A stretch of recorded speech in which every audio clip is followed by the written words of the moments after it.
My pregnant wife banned me from the delivery room because she wanted her first love, David, to be the first to hold her first child.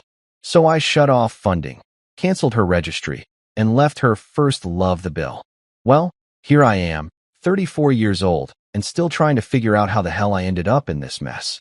My name's Marcus Hale, and up until recently, I thought I had my shit together. I'm a carpenter by trade. Not exactly glamorous, but it pays the bills and keeps my hands busy, which is more than I can say for half the guys I went to high school with who are still living in their parents' basements playing video games and complaining about the system. I built what I thought was a pretty decent life. Nothing fancy, mind you. I'm not driving around in some souped-up truck with truck nuts hanging from the back, and I don't have a man cave with 3 flat-screen TVs and a beer fridge. But I've got a solid roof over my head, a mortgage that doesn't make me want to cry into my Cheerios every morning, and enough money in the bank to take my wife out for dinner at someplace nicer than Applebee's on special occasions. Speaking of my wife, Clara. Goddamn, where do I even start with Clara? She was supposed to be my world, my everything. The woman who made me believe in all that happily ever after bullshit they sell you in movies. We've been married for 4 years, and I genuinely thought what we had was solid as the oak cabinets I build in my workshop. You know that feeling when you think you've finally got life by the balls? Yeah, that was me. Stupid, naive, completely clueless me. I worked my ass off for that woman.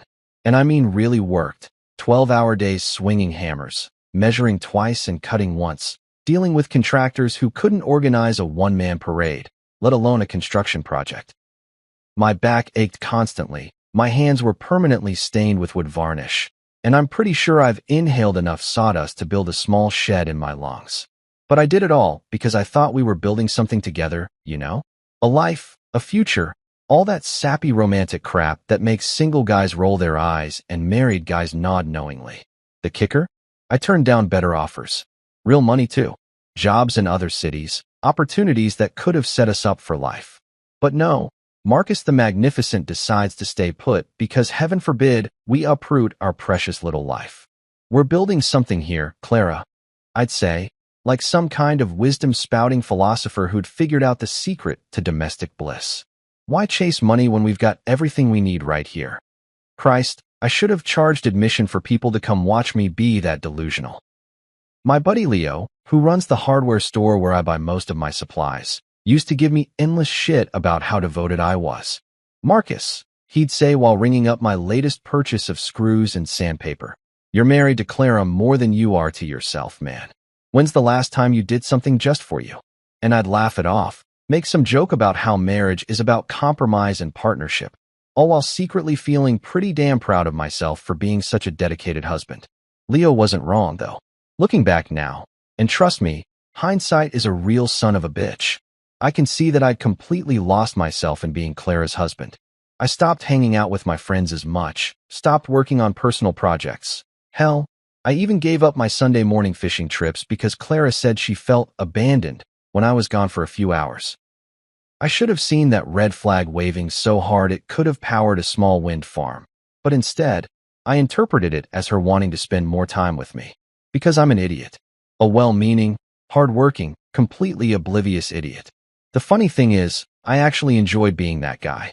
You know, the devoted husband, the reliable provider, the man who always put his wife first. It felt good to be needed, to be the solid rock in someone else's life.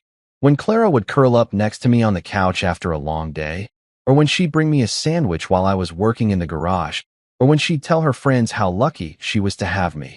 Man, those moments made all the long hours and aching muscles worth it. I thought I was living the dream. The American dream, even. Work hard, love your wife, build a life together, and everything else will fall into place. I remember this one evening, must have been about 6 months before everything went to hell, when Clara and I were sitting on our back porch watching the sun set over our neighbor's half-dead vegetable garden. She had her feet propped up on my lap, and I was rubbing them because she'd had a long day at her office job. Something in marketing that I never fully understood but nodded along with whenever she talked about it. You know what I love about us? She said.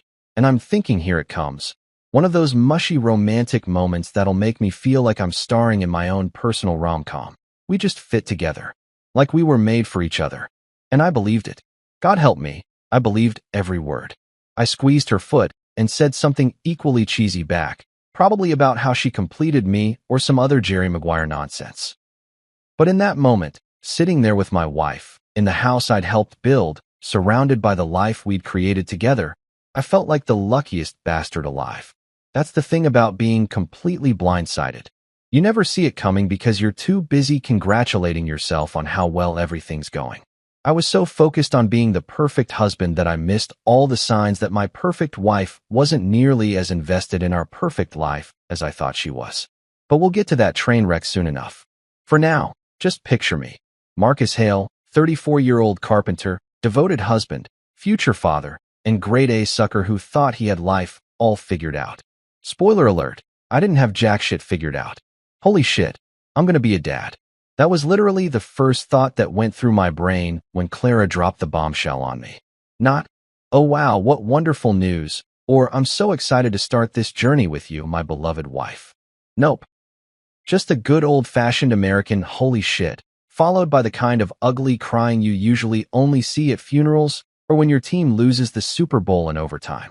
It was a Tuesday evening in March, and I'd just gotten home from installing kitchen cabinets at some rich lady's McMansion where she'd changed her mind about the hardware 3 times and acted like I was personally responsible for ruining her entire aesthetic vision. I was dirty, tired, and looking forward to nothing more than a beer, a sandwich, and maybe catching the end of whatever game was on ESPN. But Clara had other plans. She was sitting at our kitchen table, the one I'd built myself from reclaimed barn wood because I'm apparently a glutton for punishment, with this weird look on her face. Not happy, not sad, just intense. Like she was trying to solve a really complicated math problem in her head.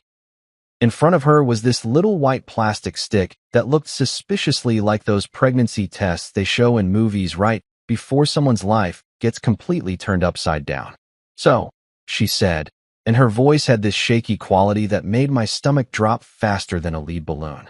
Remember how I've been feeling kind of weird lately? And that's when it hit me. The morning sickness she'd been blaming on that sketchy Chinese takeout place. The weird food cravings that had me running to the grocery store at 10 p.m. looking for pickles and ice cream, like some kind of cliché pregnancy stereotype. The way she'd been falling asleep on the couch every night by 8:30, which I'd just attributed to her stressful job. I looked at that little plastic stick, then at Clara, then back at the stick, and felt something inside me just completely break open. Not break like something was damaged, but break like a dam giving way to a flood of emotions I didn't even know I had. Before I knew it, I was sobbing like a little kid who'd just found out Santa was real after all. Are we? I couldn't even get the words out through the blubbering. Clara just nodded, and then she was crying too, and we were both sitting there at our kitchen table having what was probably the most emotional moment of our entire marriage over a pea stick. Romantic as hell, right? But man, once the initial shock wore off, I was all in. Like, embarrassingly, completely, over the moon all in. I went from 0 to super dad faster than you could say baby on board.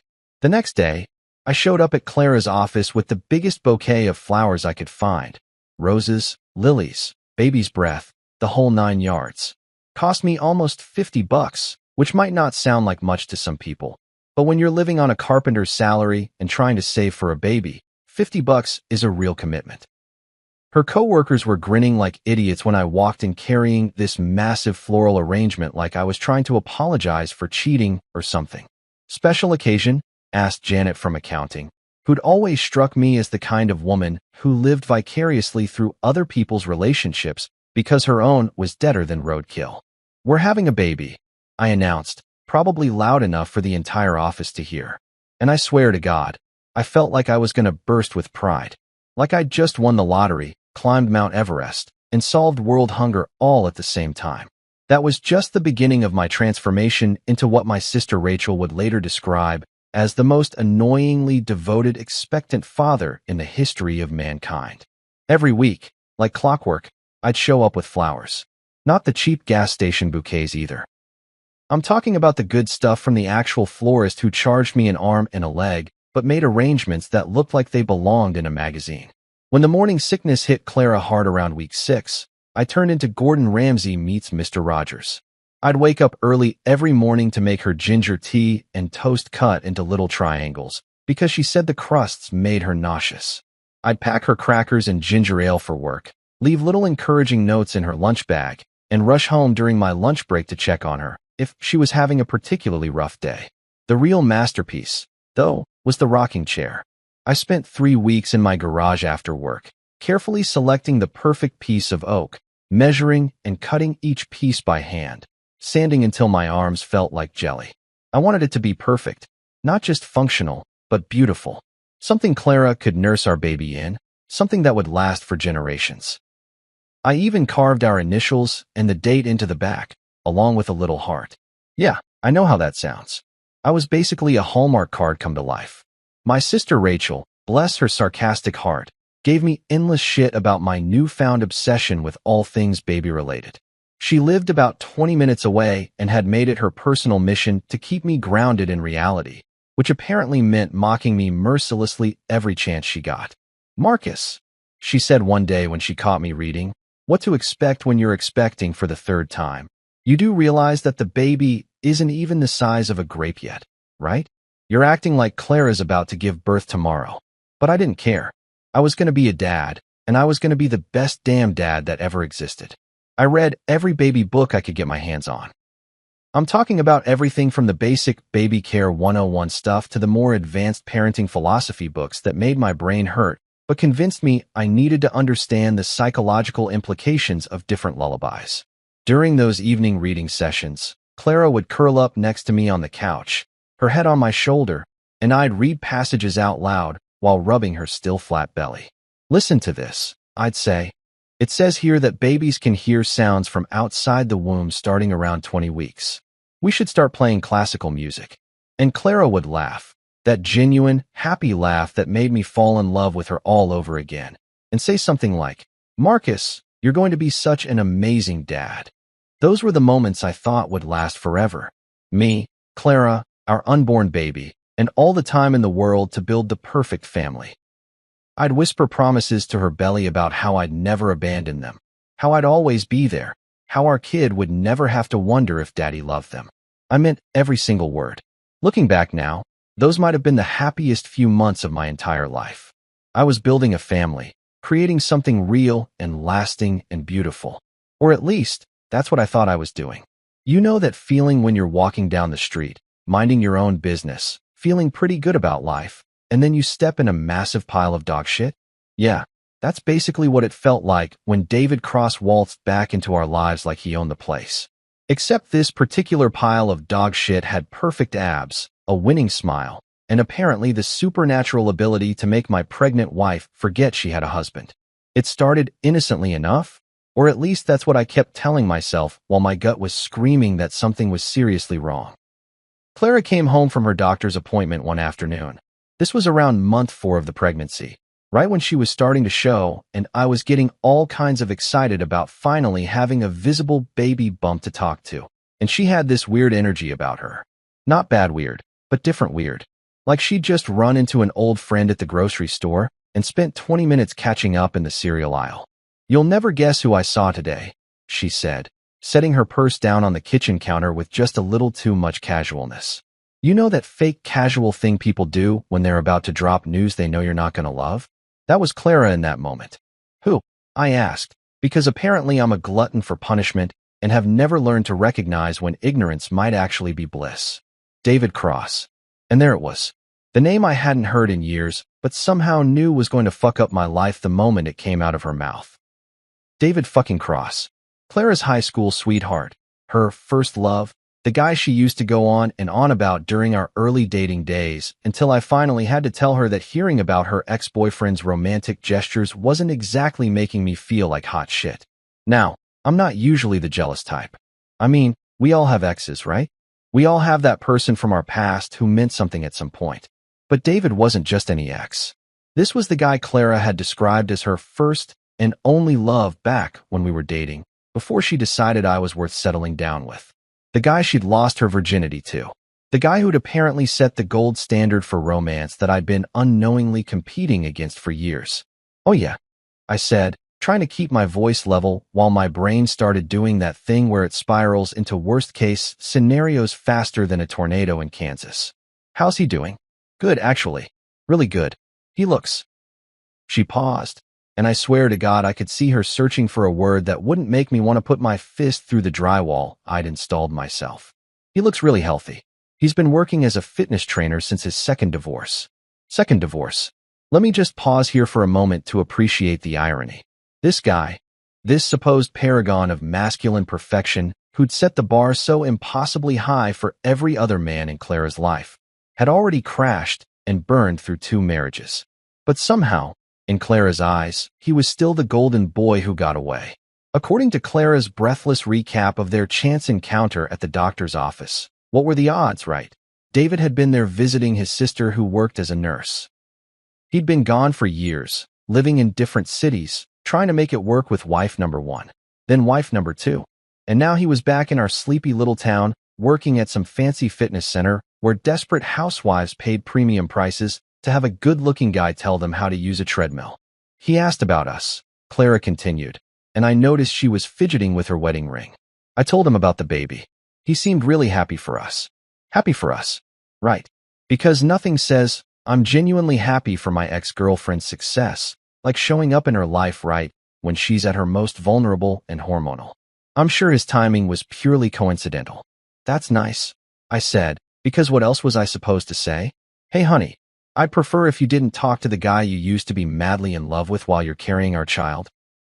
That would make me sound like a controlling asshole, and the last thing I wanted was to give Clara any reason to think David was the more reasonable option. But here's the thing. Over the next few weeks, David's name started popping up in conversation with alarming frequency. David mentioned this great prenatal yoga class. David said his sister recommended this birthing center.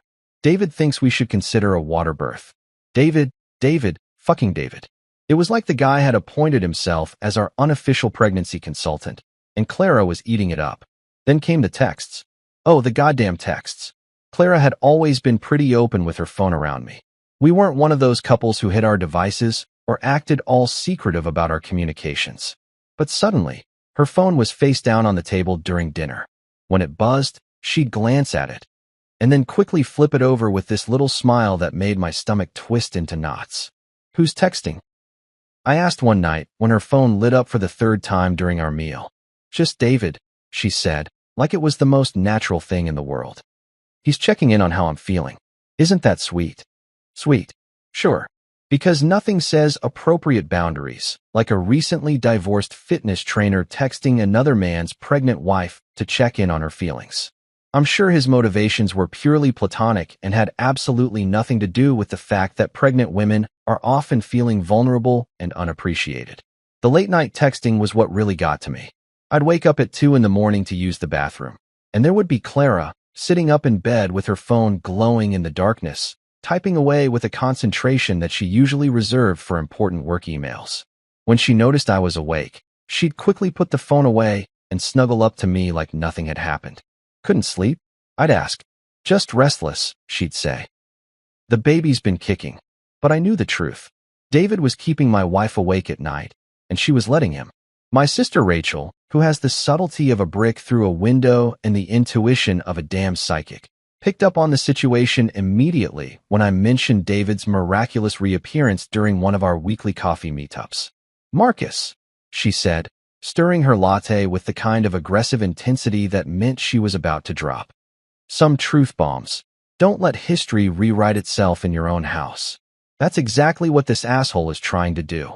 But I brushed it off, because I'm an optimist and an idiot, and because I wanted to believe that the woman I'd married, the woman who was carrying my child, wouldn't be stupid enough to jeopardize everything we'd built for some nostalgic bullshit with her high school boyfriend.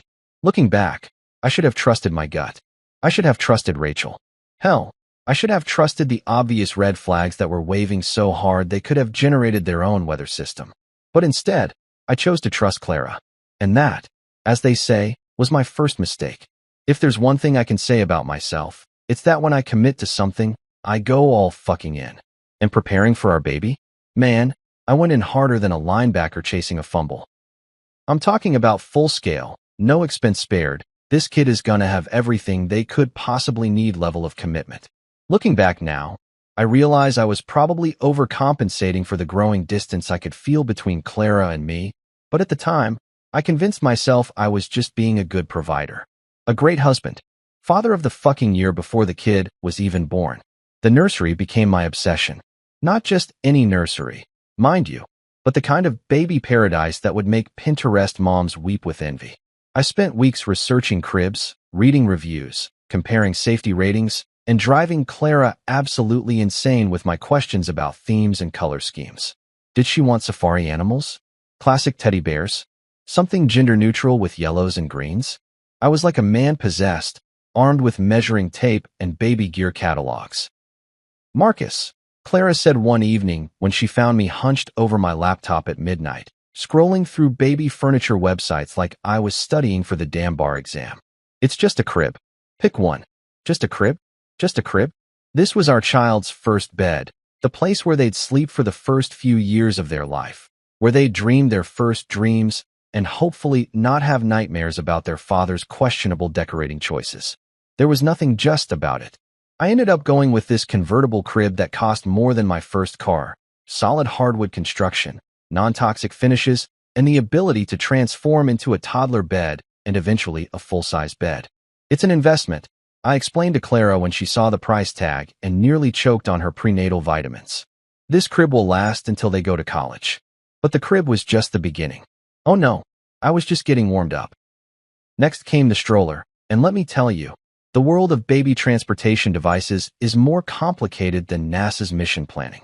There are jogger strollers, travel systems, lightweight umbrella strollers, and high-end European models that cost more than some people's rent.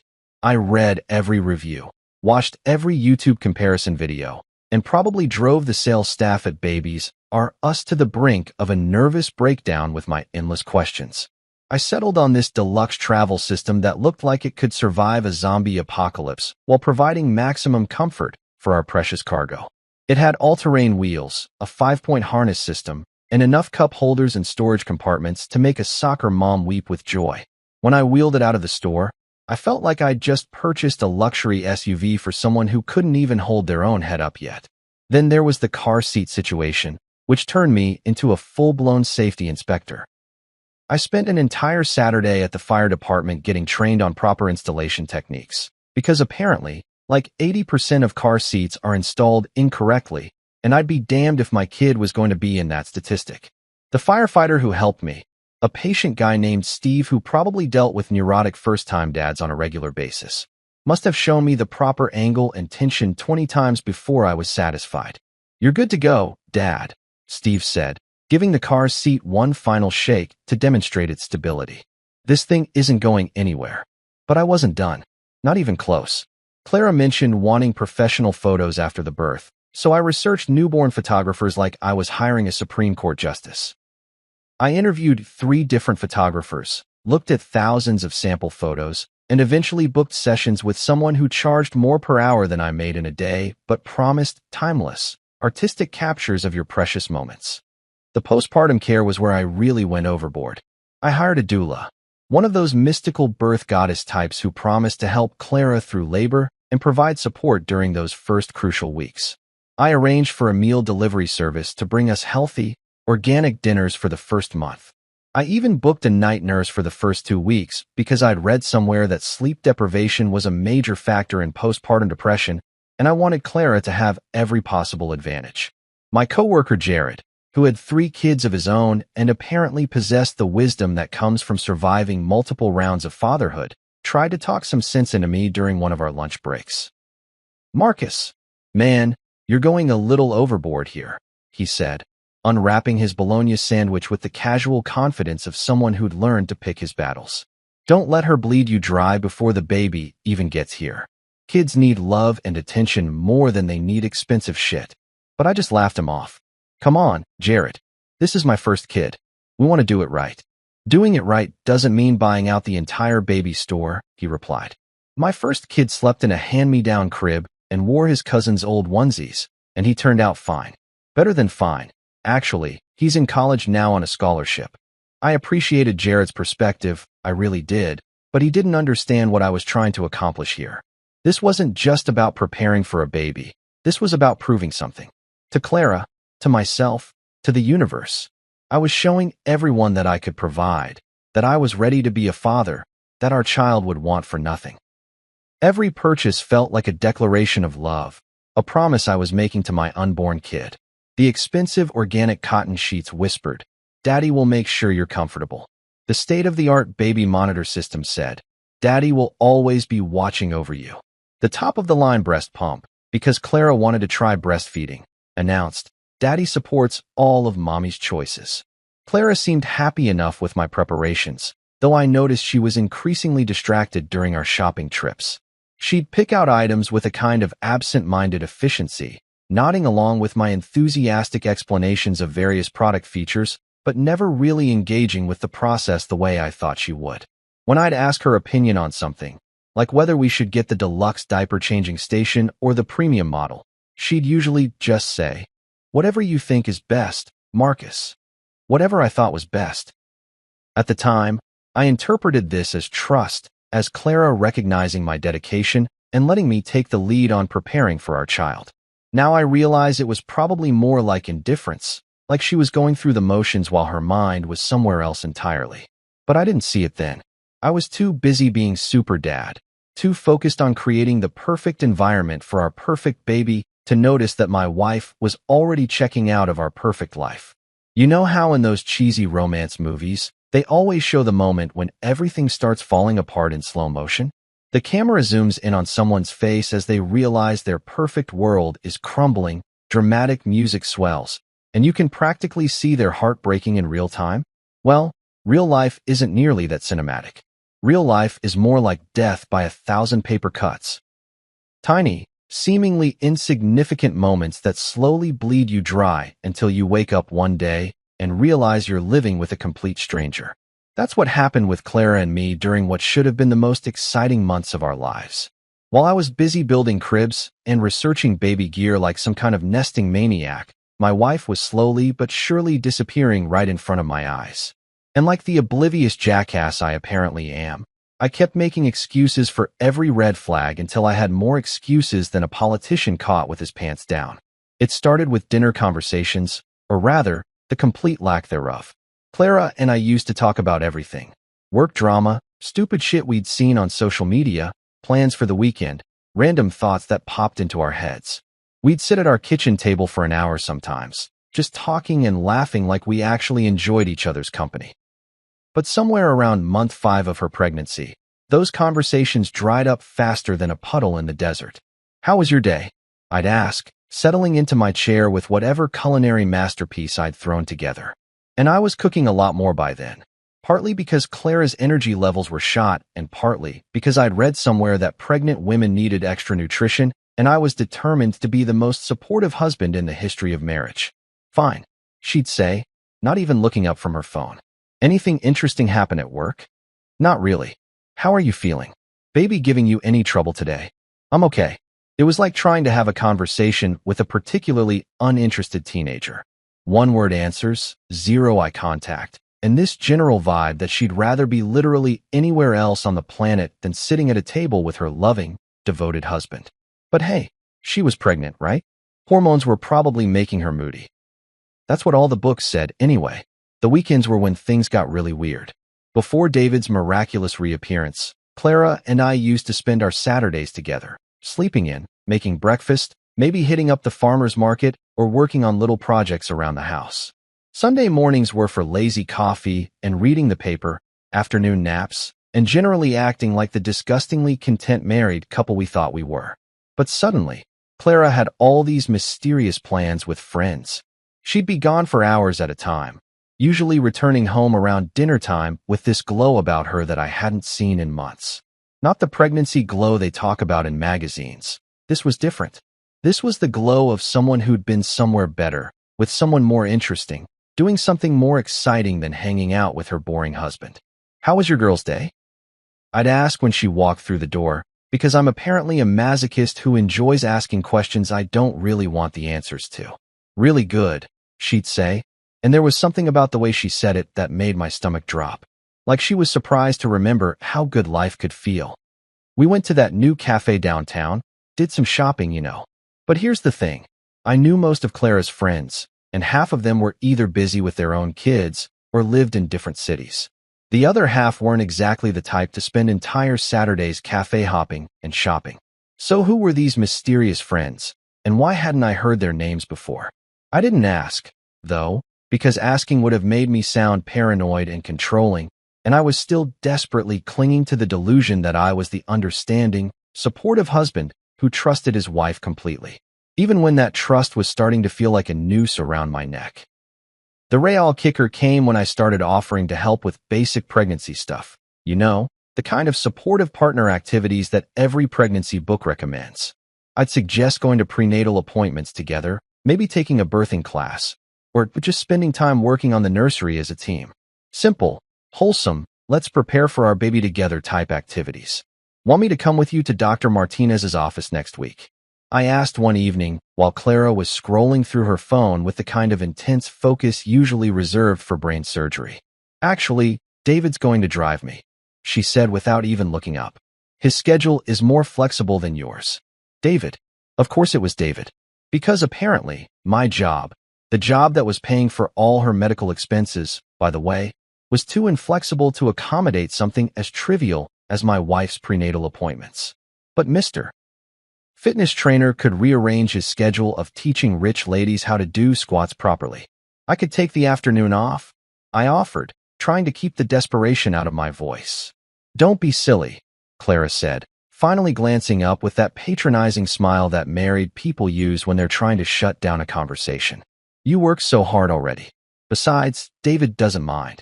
David doesn't mind. Well, isn't that fucking fantastic? The guy who'd walked away from 2 marriages was perfectly happy to play supportive partner to my pregnant wife while I was busting my ass to provide for our family. It got worse. When I suggested we paint the nursery together, you know, one of those cute couple activities that would give us something to bond over, Clara informed me that she and David had already taken care of it. When I asked, because as far as I knew, our nursery walls were still the same boring beige they'd been since we moved in. Last weekend, she said casually, like she was discussing the weather, while you were at Leo's helping him with his deck project. So while I was being a good friend and neighbor, helping Leo rebuild his back deck, because that's what decent people do for each other, my wife was playing house with her ex-boyfriend in what was supposed to be our baby's room. They'd spent an entire afternoon together, probably laughing and reminiscing about the good old days while slapping paint on walls that I was paying for. What color did you pick? I asked, because apparently I hate myself. A nice soft yellow, she said. David thought it would be perfect for either a boy or a girl. David thought. David fucking thought. Because apparently, David's opinion on our baby's nursery was more important than mine. The guy who'd be gone the moment things got difficult had more say in our child's environment than the father who'd been planning and preparing and saving for months. But the absolute worst part, the thing that made me want to put my fist through the drywall I'd installed myself, was how happy Clara looked when she talked about these adventures with David. Her face would light up, her voice would get animated, and for just a moment, she'd look like the woman I'd fallen in love with. Except that woman was apparently only available when discussing another man. Every night, I'd lie in bed next to my wife, this stranger who looked like Clara but acted like someone I'd never met, and wonder what the hell had happened to us. Here we were, supposedly preparing for the biggest moment of our lives together, and I felt more alone than I had when I was actually single. But I kept telling myself it was temporary. Pregnancy hormones, stress, pre-baby anxiety, anything except the truth that was staring me right in the face. My wife was falling for someone else, and I was too much of a coward to do anything about it. 2 weeks before our baby was due to arrive, Clara dropped a bombshell that made Hiroshima look like a fucking firecracker. I'd been having this weird feeling all day. You know that sensation when your gut is trying to tell you something your brain doesn't want to hear? Like when you're walking down a dark alley and every instinct you have is screaming danger, but you keep telling yourself you're just being paranoid. That was me for about 72 hours straight, watching my wife move around our house like she was planning something. It was a Thursday evening, and I'd just gotten home from what had been a particularly brutal day installing crown molding for some neurotic rich lady who'd changed her mind about the design 3 times and acted like I was personally responsible for ruining her vision of domestic perfection. I was tired, my back was killing me, and all I wanted was a beer, some dinner, and maybe a quiet evening with my pregnant wife talking about baby names or nursery finishing touches. You know, normal shit that normal couples do when they're about to become parents. But Clara had other plans. She was sitting at our kitchen table, that same table I'd built with my own hands from reclaimed barnwood, because apparently I'm a glutton for punishment who likes to surround himself with reminders of better times. And she had this look on her face that made my blood run cold. Not nervous, not upset, but determined. Like she'd been rehearsing this moment in her head for weeks, and had finally worked up the courage to pull the trigger. She'd made tea, which should have been my first clue that something was seriously wrong, because Clara never made tea unless she was either sick or about to deliver bad news. The fancy stuff too, not the cheap bags we usually used, but the loose-leaf chamomile that she saved for special occasions. She was trying to create some kind of calm, civilized atmosphere for whatever nuclear bomb she was about to drop on our marriage. "Marcus," she said, and her hands were shaking as she lifted the teacup to her lips.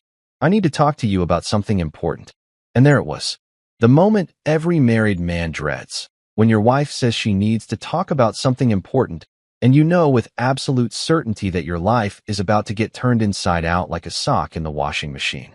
I sat down across from her, trying to keep my expression neutral while my brain started cycling through every possible disaster scenario. "Okay," I said, because what else was I supposed to say? "What's up?" She took another sip of tea, set the cup down with exaggerated care, and looked me straight in the eyes with the kind of resolve that people usually reserve for confessing to war crimes. "I've been thinking about the birth," she said, "and I've decided I don't want you in the delivery room." The words hit me like a sledgehammer to the chest. For a moment, I literally couldn't breathe. I just sat there, staring at this woman who looked like my wife, but was saying things that made absolutely no fucking sense. I'd been planning for this moment for months, reading about how to be a supportive birth partner, practicing breathing exercises, researching everything I could about labor and delivery so I could be there for Clara when she needed me most. "What do you mean?" I managed to croak out, though I was pretty sure I already knew exactly what she meant, and my brain was just desperately hoping for some kind of misunderstanding that would make this conversation less catastrophic. Clara took a deep breath, like she was about to dive into deep water, and continued with the kind of calm certainty that made me want to flip the table and scream until my lungs gave out. "I want David there instead," she said. "He should be the first to hold the baby. He's been my rock through this pregnancy, Marcus. He understands what I need in ways that, well, in ways that you don't." The room started spinning. Seriously, I felt like I was on some kind of fucked up carnival ride where the entire world had suddenly tilted sideways and nothing made sense anymore.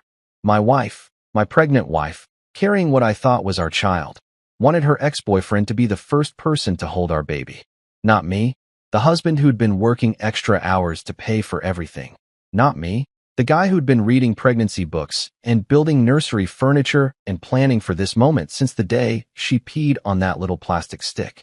David fucking Cross, the fitness trainer who'd waltzed back into our lives like some kind of romantic movie hero and apparently stolen my entire family while I was busy being a responsible adult. "Are you out of your goddamn mind?" I said, and I could hear my voice getting louder, but I couldn't seem to control it. "That's my baby, Clara. My child. I'm the one who's been here through everything. The morning sickness, the cravings, the late-night trips to get you ice cream.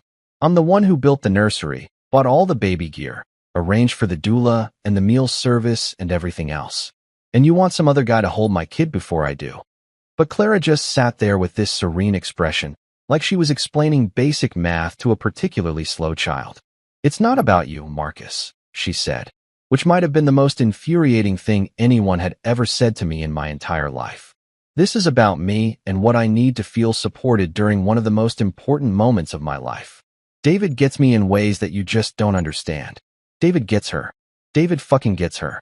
I wanted to ask what exactly David got that I didn't, besides free access to my wife and apparently my parental rights, but I was pretty sure I didn't want to hear the answer. "What does that make me then?" I asked, and I could feel something breaking inside my chest, something that had been holding our marriage together through all the late-night texts and mysterious weekend trips and increasingly obvious emotional affair. "A paycheck? Just some guy who pays the bills while you play house with your high school boyfriend?" Clara's expression softened for just a moment, Like maybe she was finally realizing how completely insane this conversation was. But then her face hardened again, and she said the words that would replay in my head for months. Please don't make this about you, Marcus. This is about me and my baby. My baby. Not our baby. My baby. Like I was just some random sperm donor who'd served his biological purpose and could now be discarded in favor of the real love of her life. I stared at this woman I'd been married to for 4 years, this woman I'd built a life with, this woman who was carrying what I'd thought was our child, and realized I didn't know her at all. The Clara I'd fallen in love with, the Clara I'd married, the Clara I'd been planning to raise a family with, that person had apparently never existed. Or maybe she had existed, but David's reappearance had awakened some part of her that had been dormant during our entire relationship, some version of herself that she'd been suppressing while she settled for boring, reliable Marcus. So that's it then, I said, standing up from the table because I couldn't sit still anymore. 4 years of marriage, months of preparing for this baby, and you just decide that your ex-boyfriend gets to play daddy while I watch from the sidelines. It's just the birth, Marcus, she said, like that was supposed to make it better. After that, everything goes back to normal. Normal, right? Because there's nothing abnormal about your wife choosing another man to witness the birth of your child. Nothing weird about being replaced by your wife's first love at the most important moment of your life as a father. I looked at Clara sitting there so calmly, so certain that what she was asking was reasonable, and realized that our marriage had been over for months. I just hadn't been paying attention. You know what they say about revenge being a dish best served cold? Well, turns out I prefer mine served at room temperature with a side of financial reality and a generous helping of play stupid games, win stupid prizes. Because after Clara dropped that bombshell about wanting David to hold our baby first, something inside me just clicked. Not snapped. That would imply some kind of emotional breakdown. No, this was more like a switch being flipped, a moment of perfect clarity where I finally understood exactly what needed to happen next. I didn't scream. I didn't beg. I didn't throw myself at Clara's feet and plead with her to reconsider, which probably would have been the normal response for a guy who'd just been told his wife preferred her ex-boyfriend's presence over his own during the birth of their child. Instead, I did something that apparently surprised everyone, including myself. I went completely fucking tactical. That night, I didn't sleep. Not because I was lying awake crying or having some kind of emotional crisis, but because I was busy planning. See, here's the thing about being a carpenter. You learn to think systematically. You measure twice, cut once. You understand that every action has consequences, and if you want to build something that lasts, you need to have a solid foundation. Well, Clara and David had just demolished the foundation of my marriage, so it was time to rebuild something new. Something with clearly defined boundaries and consequences that even a fitness trainer and a delusional pregnant woman could understand. The next morning, while Clara was still sleeping off whatever hormonal cocktail had convinced her that her request was reasonable, I got up early and made myself a pot of coffee. Not the fancy stuff Clara liked, but the cheap, strong shit that actually wakes you up and helps you think clearly. Then I sat down at my laptop and got to work. First stop, the baby registry. You remember that registry, right? The one I'd spent weeks carefully curating, adding every possible item our child might need, from basic necessities to those luxury items that would make Clara's life easier during those first difficult months. The registry that represented months of research, comparison shopping, and financial planning. Well, guess what happens when Daddy isn't invited to the birth? Daddy's credit card doesn't get to play either. Click, click, click. Cancel, cancel, cancel. The deluxe crib that converted into a toddler bed? Gone. The state-of-the-art stroller system that could survive a zombie apocalypse? Refunded. The organic cotton sheets and hypoallergenic mattress? See you later. The expensive breast pump that was supposed to make nursing easier? Not my problem anymore. Every single item that I'd purchased, every contribution I'd made to our child's future comfort and safety, all of it disappeared with a few mouse clicks. But I wasn't done. Oh no. I was just getting warmed up. Because if David was going to play daddy in the delivery room, then David could damn well take on all the financial responsibilities that come with that privilege. I spent the next hour on the phone, calling every vendor, every service provider, every business that was expecting payment from Marcus Hale. Hi, this is Marcus Hale calling about account number. I'd start each conversation with the kind of professional politeness that comes from years of dealing with difficult customers. I need to make some changes to the billing information. The meal delivery service that was supposed to bring us healthy dinners for the first month after the baby arrived. Please transfer the account to David Cross. Here's his contact information. The night nurse who was going to help Clara get some sleep during those first crucial weeks. Actually, Mr. Cross will be handling the payments for that service now. The professional photographer who was going to capture those precious first moments. Change of plans. David Cross is the new point of contact. Each phone call was like a small act of justice. Every transferred bill, every canceled service, every financial responsibility that moved from my name to David's felt like I was finally standing up for myself after months of being treated like a wallet with legs. The postpartum doula was probably my favorite call. This woman, Linda something or other, had spent an hour on the phone with me weeks earlier, explaining how her services would provide invaluable support during Clara's recovery. She'd quoted me rates that made my eyes water, but I'd agreed because I wanted Clara to have every possible advantage. Mr. Hale, Linda said when I called to make the change. Are you sure about this? We had everything arranged. I'm absolutely certain, I told her. David Cross will be taking over all financial responsibilities related to the birth and postpartum period. He's very involved in this pregnancy. I could hear the confusion in her voice, but to her credit, she was professional enough not to ask questions. Well, if that's what you prefer, I'll need to speak with Mr. Cross directly to arrange payment. I'm sure he'll be thrilled to hear from you, I said, and I meant every word. The hospital bills were trickier since most of the prenatal care had already been billed to my insurance, but I called anyway and made sure that any additional charges related to labor, delivery, and postpartum care would be directed to David's attention. Let him figure out how to navigate the American healthcare system while juggling his personal training sessions. By noon, I'd systematically transferred every single financial obligation related to our baby's birth and early care to David Cross. The crib he'd helped Clara pick out? His problem now. The car seat I'd spend hours learning to install properly? Hope he's got good insurance. The organic baby food service, the diaper subscription, the lactation consultant, all of it was now David's responsibility. My sister Rachel called me around lunchtime, probably expecting to find me in the middle of some kind of emotional breakdown. Instead, she found me in my workshop, calmly sanding a piece of oak and listening to classic rock like it was just another day. "Marcus," she said, and I could hear the concern in her voice. "I heard what happened. Are you okay?" "I'm fantastic," I told her, and I actually meant it. "I'm finally making some progress on that entertainment center I've been meaning to build. But Clara, the baby, what are you going to do?" "Nothing," I said, running my hand along the smooth wood grain. David wanted to be the hero, so now he gets to be the hero. Heroes pay for their own adventures. There was silence on the other end of the line, and then Rachel started laughing. Not the kind of sympathetic chuckle you give someone who's clearly lost their mind, but genuine, appreciative laughter. "Holy shit, Marcus," she said. "You actually did it.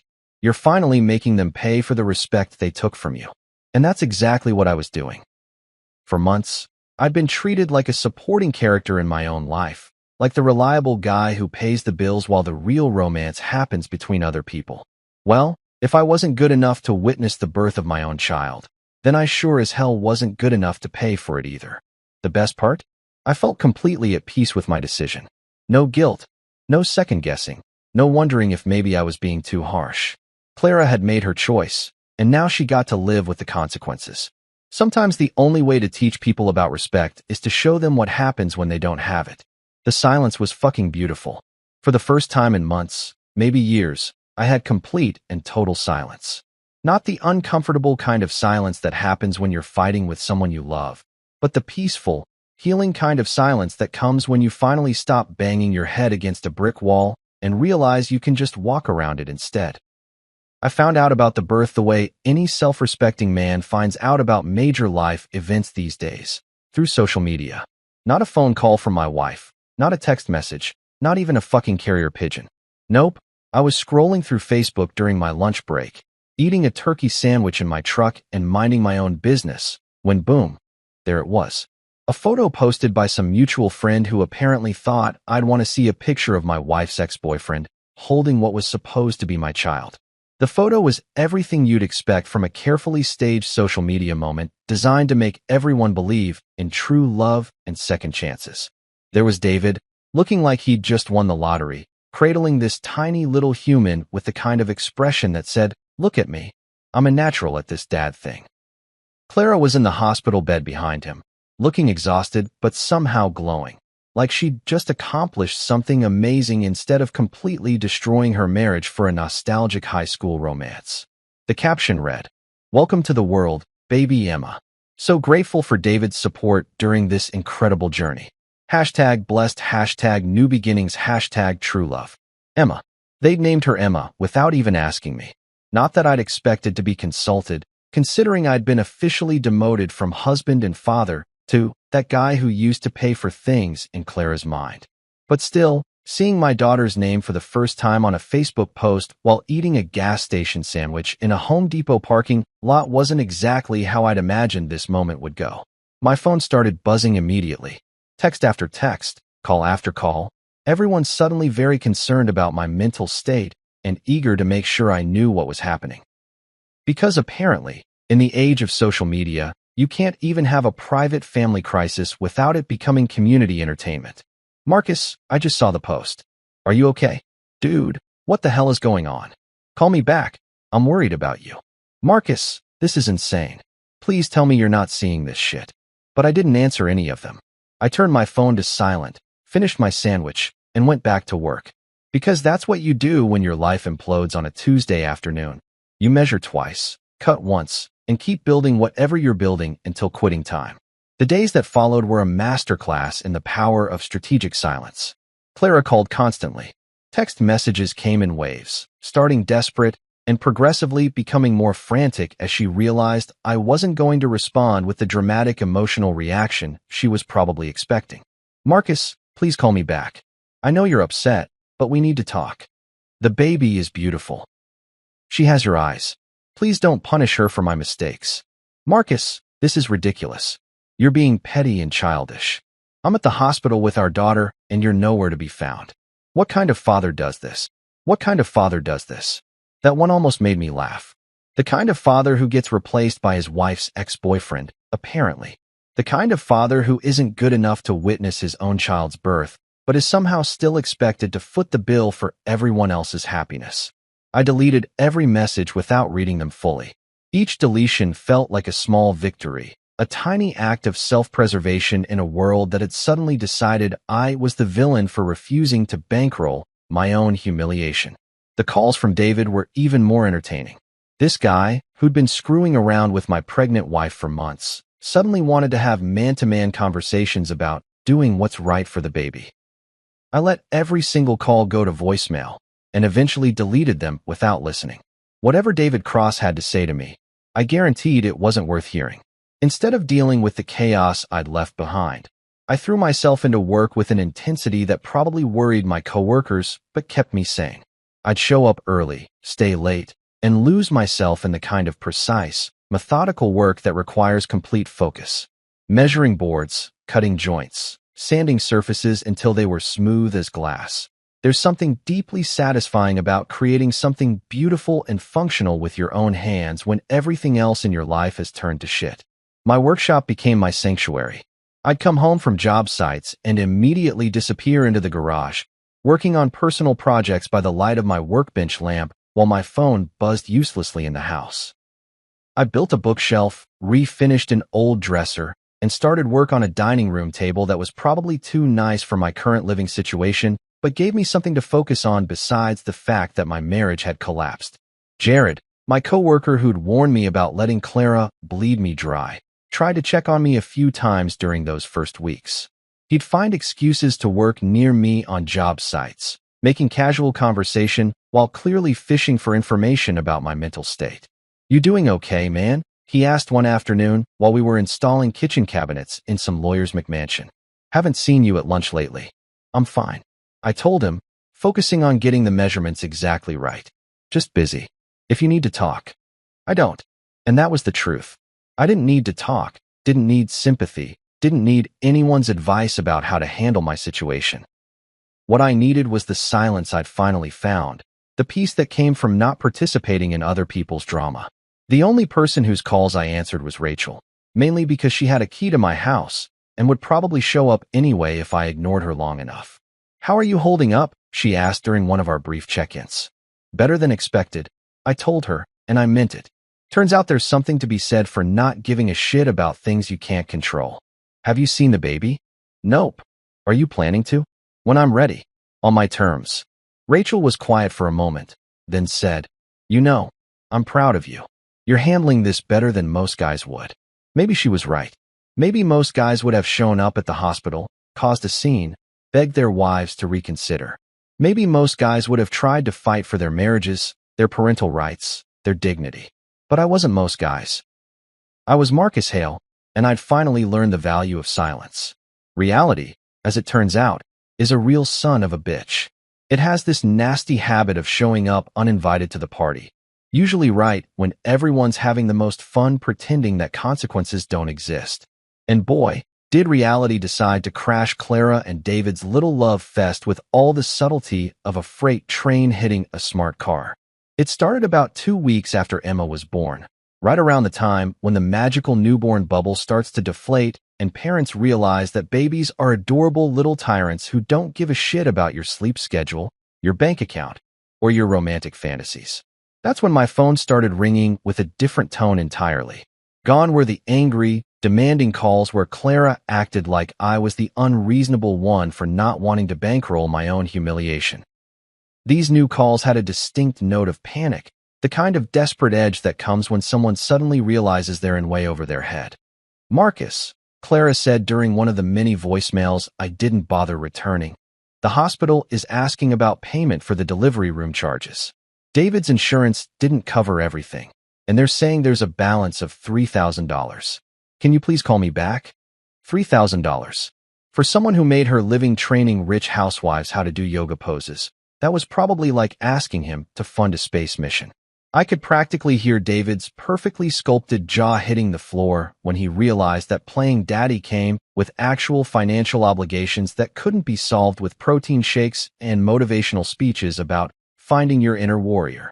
But I didn't call back. Instead, I did something that probably would have gotten me nominated for Petty Asshole of the Year if that was an actual award category. I kept working on my dining room table project. There's something deeply therapeutic about hand-sanding oak when your ex-wife is discovering that her knight in shining armor has the financial stability of a house of cards in a windstorm. The voicemails kept coming, each one a little more desperate than the last. "Marcus, please. The doula is threatening to send our account to collections if we don't pay her by Friday. David's been trying to figure out the payment, but his credit cards are maxed out from some business investment that didn't work out." Of course they were. Because guys who abandon 2 marriages and spend their lives chasing the next quick fix aren't exactly known for their long-term financial planning. Who could have seen that coming? Oh wait, literally everyone except Clara, who was apparently too busy reliving her high school glory days to notice that Prince Charming was basically a broke fitness instructor with commitment issues. The night nurse wants payment up front before she'll start working with us. David's trying to get a loan, but the bank is asking for documentation he doesn't have. A loan. David Cross, the man who was supposedly Clara's rock through her pregnancy, was trying to get a fucking payday loan to cover the expenses of being a hero. I had to admire the guy's commitment to the bit, even if his execution was more financial disaster than romantic gesture. The really entertaining calls started around week 3, when the sleep deprivation and money problems began to take their toll on Paradise. Clara's voice had taken on this frayed quality, like someone who hadn't slept more than 2 hours at a stretch and was starting to question some major life choices. "Marcus, Emma's been crying nonstop. The doctor says it's colic, but David doesn't know how to handle it. He keeps leaving when she cries too much because he says it stresses him out. I'm losing my mind here." Ah, there it was. The first crack in the fairy tale. Turns out Mr. Fitness Perfect wasn't so perfect when faced with a screaming infant at 3 in the morning. Who could have predicted that a guy who'd walked away from 2 marriages might not have the patience and commitment required for raising a child? Shocking, truly shocking. I learned most of this secondhand through my friend Jared, who had apparently become the unofficial town crier for my domestic drama. Jared's wife was friends with someone who worked at the gym where David trained clients. And information travels fast in small towns, especially when it involves someone's very public romantic meltdown. Word is that David's been calling in sick to work, Jared told me during one of our lunch breaks. Apparently, the baby's crying is affecting his sleep, and he can't function properly during training sessions. His boss isn't happy. Can't function properly. The guy who was supposedly Clara's perfect partner, the man who understood her needs better than her own husband, couldn't handle a crying baby. I'd read enough parenting books to know that colic was temporary, usually lasting a few months at most. But apparently, David's commitment to fatherhood had an expiration date that coincided with his need for 8 hours of uninterrupted beauty sleep. There's more, Jared continued, clearly enjoying his role as bearer of gossip. My wife heard that Clara's been showing up at the grocery store looking like she hasn't showered in days, buying formula and baby supplies by herself. David's nowhere to be seen. Of course he wasn't. Because playing daddy is fun when it involves holding a sleeping baby for photo ops and getting praised for being such a natural. But it's significantly less appealing when it involves 4 a.m. feedings, diaper blowouts, and the kind of exhaustion that makes you question your life choices. The most pathetic call came at the end of week 3. Clara's voice was so broken, so completely defeated, that for a split second I almost felt sorry for her. Almost. Marcus, I know I have no right to ask this, but Emma's been sick. She's had a fever for 2 days, and the pediatrician wants to run some tests. David said he needed some space to think about things. He's staying at his sister's place until the baby gets better. I'm all alone here, and I don't know what to do. Space to think. The universal man code for this relationship is way more complicated than I thought it would be, and I'm going to disappear until someone else fixes all the problems. David had signed up for the romance and excitement of stealing another man's wife, not the unglamorous reality of actually raising a child. And now that things had gotten difficult, he was doing what guys like David always do, running away. But here's the thing that probably made me a terrible person.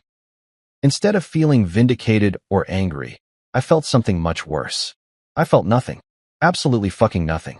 Clara could have told me that David had run off to join the circus, and I would have had the same emotional response as if she'd told me about the weather. The woman who'd spent months choosing another man over me, who'd decided that her ex-boyfriend should witness the birth of our daughter, who'd systematically excluded me from every major moment of my child's early life, was now dealing with the consequences of her choices. And I was supposed to feel, what? Sympathy? Obligation? The urge to ride in like some kind of backup hero and save the day? Nope, not happening. I had exactly one response to Clara's increasingly desperate situation. The same response I'd been giving her for weeks. Complete and total silence.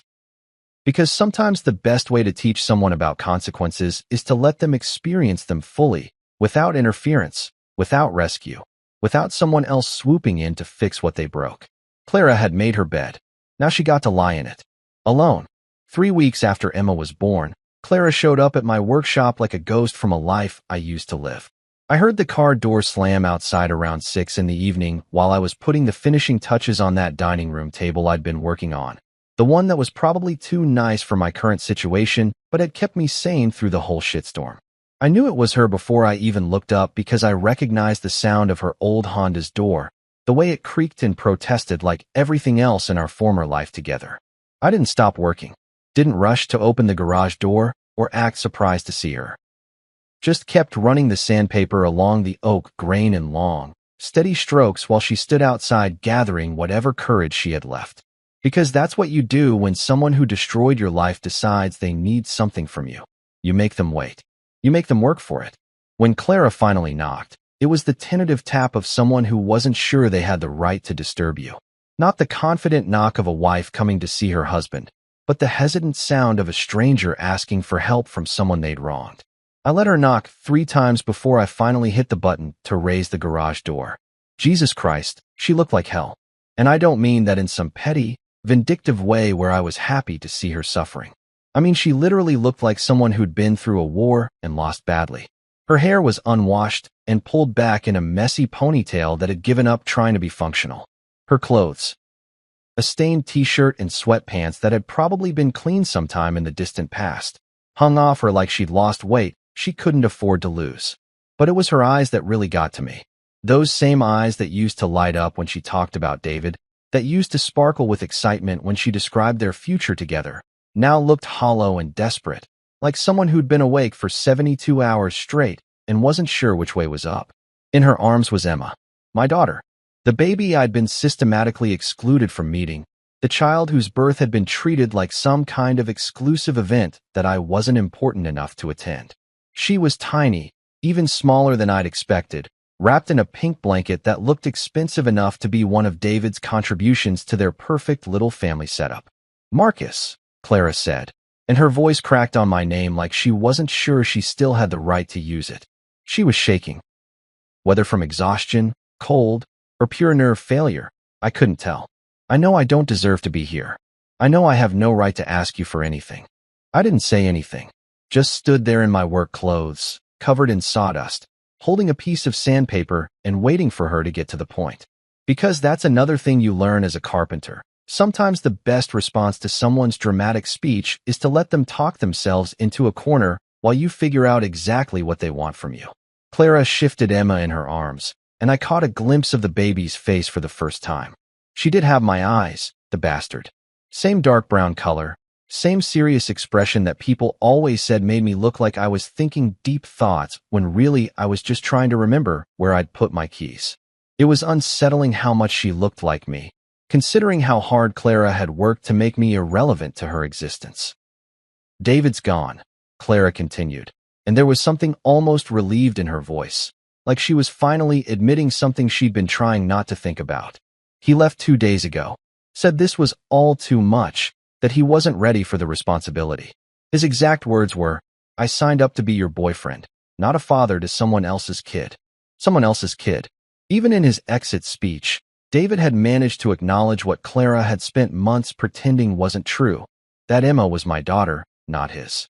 The guy had been playing house with my wife, but when push came to shove, he couldn't handle the reality of raising another man's child. Shocking absolutely no one except Clara, apparently. She reached into her jacket pocket and pulled out an envelope that looked like it had been handled by someone with sweaty, nervous hands. The kind of envelope that contains bad news and desperation in equal measure. "The hospital bills," she said, holding it out to me like a peace offering or maybe a white flag of surrender. "The doula, the photographer, the meal service, all of it. David couldn't pay for any of it. He maxed out his credit cards trying to cover the initial expenses, and then when Emma got sick and needed those tests." She trailed off, probably realizing that explaining David's financial incompetence wasn't exactly helping her case. I took the envelope but didn't open it. Just held it while Clara continued her confession. "I was wrong, Marcus. About everything. I thought David understood me better, thought he could give me something you couldn't. But he ran the moment things got difficult. You never would have done that. You never did do that, even when I gave you every reason to." She was crying now, the kind of ugly, exhausted crying that comes from someone who's been holding it together through pure willpower and finally reached the breaking point. "I need you," she whispered. "Emma needs you. You're her father, and I was an idiot for ever thinking David could replace that. I know I destroyed everything between us, and I know you probably hate me. But please, our daughter needs her daddy." For the first time since this whole nightmare started, Clara had said something that mattered. Not, "I'm sorry for the affair," or "I made a mistake choosing David." She'd finally acknowledged that Emma was our daughter and that I was her father. It was probably 3 weeks too late and came only after her backup plan had completely collapsed, but it was something. I looked at Emma, really looked at her for the first time, and felt something shift inside my chest. Not forgiveness for Clara. That was going to take a hell of a lot more than one desperate visit to my workshop, but something else. Something that had nothing to do with David or Clara or the months of betrayal, and everything to do with this tiny person who'd never asked to be born into this mess. "You didn't have to earn this," Clara said, misinterpreting my silence for hesitation. "You always deserved it. You were always the better man, the better choice." I just couldn't see it until it was too late. But I didn't answer right away, because I knew something Clara was just beginning to understand, something that had taken me weeks of silence and self-reflection to figure out. Love without respect is just manipulation with better marketing. And respect isn't something you can apologize your way back into. It's something you have to rebuild from the ground up, one honest action at a time. Sometimes the only way to teach the people closest to you what you're worth is to let them live with the consequences of treating you like you're worthless. Clara had learned that lesson the hard way. Now came the real question: what was I going to do with that knowledge? My wife called me ugly in front of her rich friends and dumped me at a restaurant on her birthday, leaving me to pay for the dinner for 15 people. As she walked away, she loudly said, "A man like you should be grateful I even dated you." I smiled and calmly waited. This morning my phone blew up with 139 missed calls. So here's the thing about ironing a blazer twice. It's not because you're anal about wrinkles. It's because you're trying to iron away the voice in your head that keeps whispering, "You don't belong here." And honestly, that voice has been getting louder every damn day for the past 2 years. But tonight was supposed to be different. Tonight was Ria's birthday, and I was going to show up looking like I actually deserved to breathe the same air as her trust fund friends. The lilies were my masterstroke, or so I thought. White ones, because Ria mentioned once, and I mean once, like 6 months ago while we were walking past some fancy hotel lobby. That lilies make any room feel expensive. Yeah, I'm the kind of guy who files away random comments like that, cataloging them for future use like some pathetic emotional accountant. Sue me for trying to make my girlfriend happy on her birthday. The restaurant was exactly what you'd expect from someone who thinks regular people are background characters in her life story. Marble floors that probably cost more than my car, swallowing every sound except the gentle clink of overpriced silverware and the hushed conversations of people who never had to check their bank balance before ordering dessert. Those light fixtures hanging overhead, shaped like champagne bubbles, because of course they were. Subtlety isn't really a thing when you're trying to remind everyone how much money you have. Her crew was already assembled when I walked in, looking like they'd been posed by some sadistic lifestyle photographer. There was Sloane, dripping in what I'm pretty sure were actual diamonds wrapped around her wrists like tiny handcuffs made of sparkle. She gives off this vibe like she's doing you a favor just by acknowledging your existence. Then there's Armand, who was already warming up his vocal cords for another round of humble bragging about his little side project, which, from what I could gather, involved buying buildings and then acting surprised when they made him money. Bianca sat there wrapped in some silk cape thing that probably cost more than most people's rent, looking like she was auditioning for the role of mysterious rich woman in a movie no one would want to watch. And Victor, Jesus, Victor, who has this charming habit of calling every waiter, bartender, and service worker champ, like he's some benevolent sports coach instead of a guy whose biggest accomplishment is inheriting his dad's investment firm. Don't even get me started on Talia, who was already angling her phone to catch the perfect candid moment, because apparently nothing exists unless it's documented for her Instagram followers. I swear this woman treats real life like it's just content waiting to be curated. And there I was, taking the last chair at the end of the table. Not because I was late. I'm never late. But because that's where they put me. Every single time. The symbolic end of the table, like I'd been seated there on purpose, which, let's be honest, I probably had been. Ria made her entrance 20 minutes after the reservation time, because punctuality is for peasants, I guess. She swept in with this practiced elegance that she's perfected over years of making sure everyone notices when she arrives. The air kiss she planted near my cheek was so precisely calculated it could have been choreographed. Not too intimate, not too distant, just enough to acknowledge my existence without actually having to touch me. "Looking good, ugly," she announced as I stood to pull out her chair, her voice carrying just enough volume to make sure the entire table heard her little pet name for me. The laughter that followed wasn't the warm, inclusive kind you hope for at birthday dinners. It was that sharp, glittery sound that rich people make when they're enjoying someone else's discomfort. And that's when the real show started. Because apparently, my birthday gift to Rio wasn't the carefully chosen present I'd wrapped, or the flowers, or even showing up looking as decent as my budget would allow. No, my gift was serving as the evening's entertainment. "Oh my God, Julian, is that tie from Target?" Sloane asked, her voice dripping with the kind of fake concern that makes you want to throw your drink in someone's face. "It's so earnest." "Hey, nothing wrong with budget-friendly fashion," Armand chimed in, because he's never met a moment he couldn't make worse. Shows character. Real men who don't need to grow up with daddy's money. Right, Julian? They right, Julian? Part was my favorite touch, like I was supposed to thank him for the compliment wrapped in condescension. These people had turned passive aggression into an art form. Victor raised his glass then, that shit-eating grin spreading across his face like he was about to deliver the punchline to the world's longest setup. "Here's to freedom and finer things," he declared, making direct eye contact with me. "And to friends who know the difference." They all drank to that. Even Rhea. Especially Rhea. I sat there, cutting my overpriced steak and wondering when exactly I'd become the designated punching bag for this group of overgrown trust fund babies. Every joke landed like a small knife, precise and practiced. They'd clearly done this before, maybe not to me specifically, but to someone. There's always someone at the bottom of the social food chain, and tonight, that someone was me. The worst part? I could see other diners at nearby tables starting to notice. The way conversations gradually died down, the subtle glances in our direction. These people weren't just humiliating me. They were doing it with an audience, turning my embarrassment into dinner theater. When the bill finally arrived, and Jesus Christ, 3 pages long, it landed in front of me like it had never occurred to anyone else that they might be expected to pay for their own meals. 3 pages of itemized extravagance. Bottles of wine that cost more than my monthly groceries, appetizers I didn't even know existed, desserts with names I couldn't pronounce.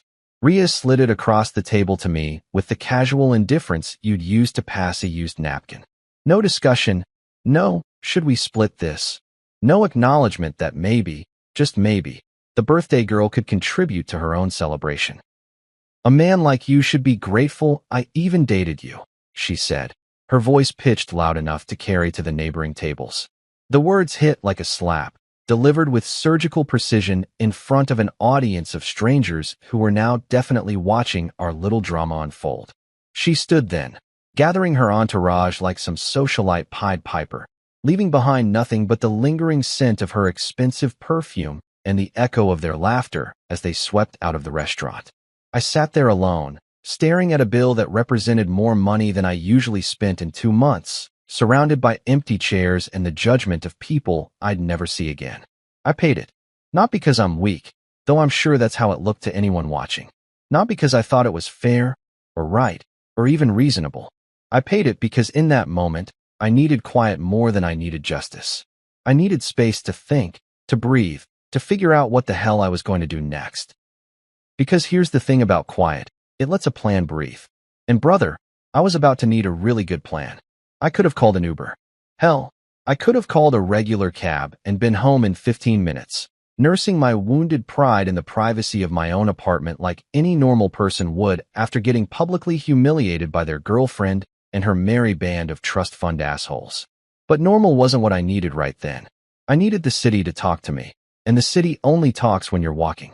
So I walked 37 blocks through downtown, past the late-night food trucks serving actual humans instead of whatever the hell we'd been eating at that marble mausoleum. Past the bodega where Mrs. Chin always asks if I'm eating enough, and the dive bar where people laugh at jokes instead of at each other. Real places. Places where a 3-page dinner bill would cause actual heart attacks instead of casual shrugs. The city lights weren't trying to impress anyone tonight. They were just doing their job, cutting through the darkness with honest fluorescence. No champagne bubble fixtures or artisanal ambience. Just good old-fashioned electricity working overtime to keep the streets safe for idiots like me who needed to think while they walked. Every step replayed her words. "A man like you should be grateful I even dated you." The phrase had this weird rhythm to it, like she'd practiced it, like she'd been saving it up for just the right moment, when she'd have the perfect audience to witness my destruction. And you know what? It worked. Those words followed me down every block, echoing off the buildings until they stopped sounding like an insult and started sounding like clarity. Because here's the thing about walking 37 blocks with someone's cruelty playing on repeat in your head. Eventually, it stops hurting and starts teaching.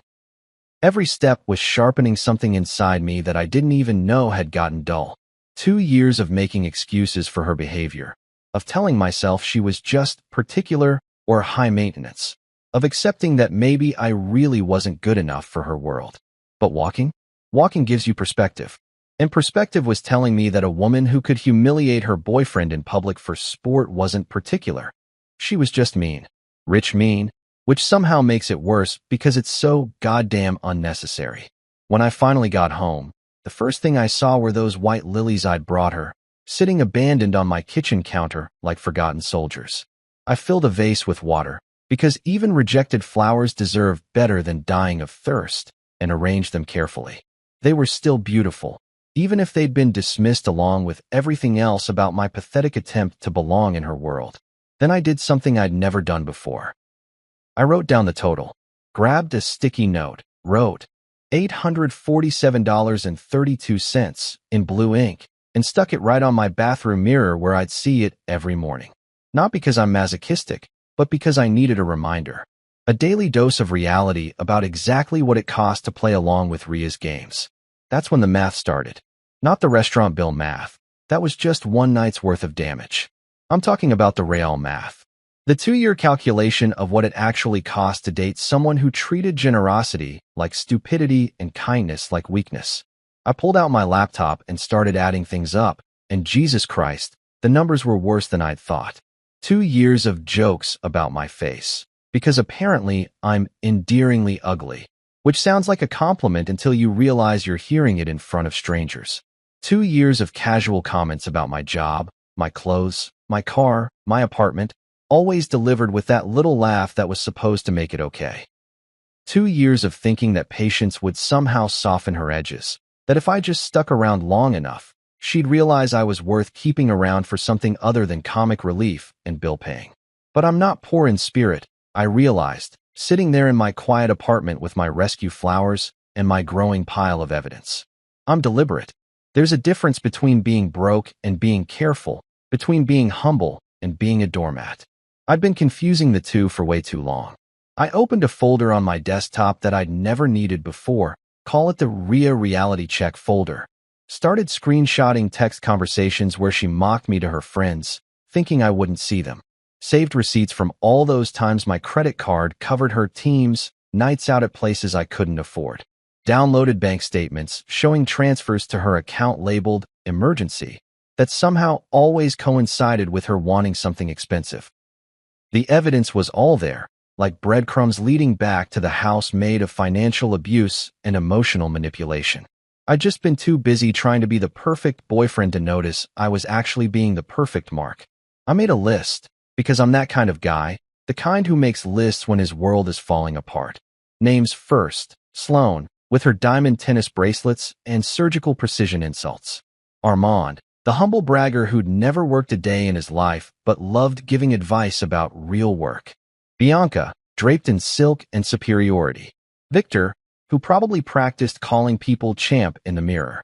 Talia, documenting every moment of my humiliation for posterity. And Rin and Gideon, peripheral players in Ria's drama, but players nonetheless. Then places, Midnight Room, where she'd taken her friends for girls' nights, that somehow always required my credit card. Gray Finch, the rooftop bar where she liked to be seen.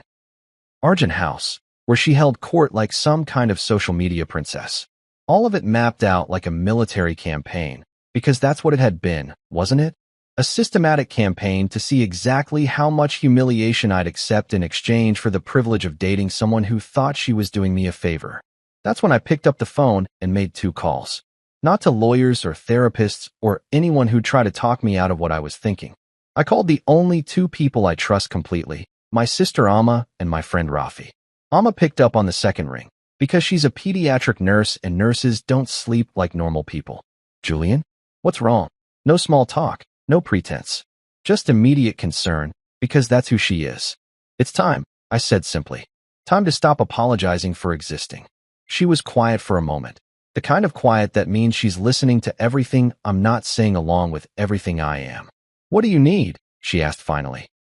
Witness, I said. Someone to remind me I'm not crazy. You're not crazy, she said immediately. You're just finally awake. Rafi was harder to wake up, but once I explained the situation, he was all business. You sure about this? He asked, and I could hear him already firing up his laptop in the background. I'm sure I'm tired of being the punchline to her joke, I said. Good, he said, because I've been waiting 2 years for you to get pissed off enough to do something about it. That was Rafi, quiet, methodical, and apparently keeping track of my relationship disasters better than I was. He'd seen it all. Watch me make excuses for behavior that would have sent any reasonable person running for the hills. Tomorrow, I told them both. We start tomorrow. I hung up and looked around my apartment, really looked at it. It wasn't much, but it was honest. No marble floors or champagne bubble light fixtures, just a place where a man could think clearly and plan carefully. Where white lilies could sit in a simple vase and be beautiful without needing to prove anything to anyone. For the first time in 2 years, I felt like I was exactly where I needed to be.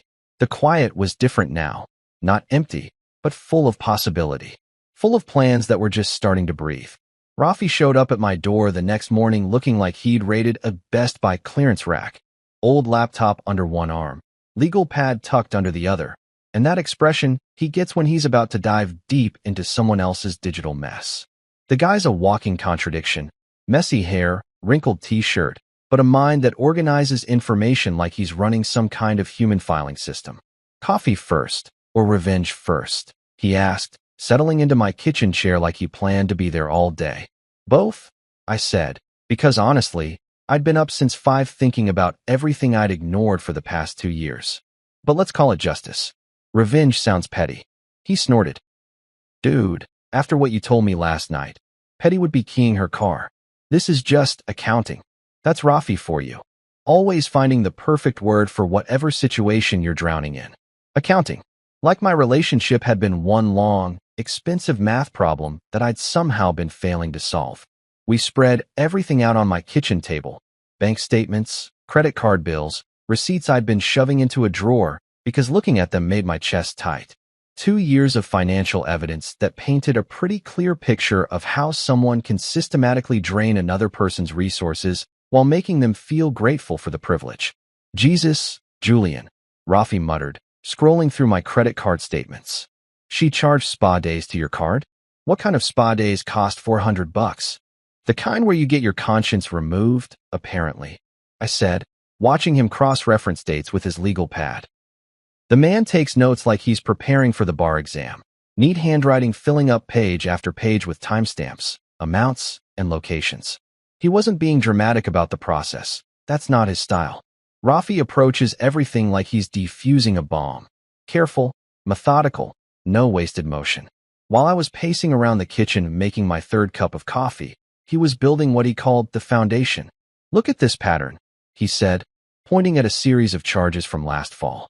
Every Thursday night, same restaurant, same approximate total. But you were working late Thursdays, right? That job training program. I nodded, remembering those endless sessions learning new software while Ria was supposedly having girls' dinners at places that charged $50 for a salad. Girls' dinners, my ass, Rafi said, pulling up Instagram on his phone. Look at these photos. That's not 5 girls splitting apps. That's 15 people doing bottle service. And there it was, documented in high-definition social media glory. Ria's intimate girls' nights that somehow always included half her social circle and a champagne tower that probably cost more than my monthly rent. All charged to my card while I was across town learning Excel shortcuts and thinking she was having innocent catch-up dinners with her friends.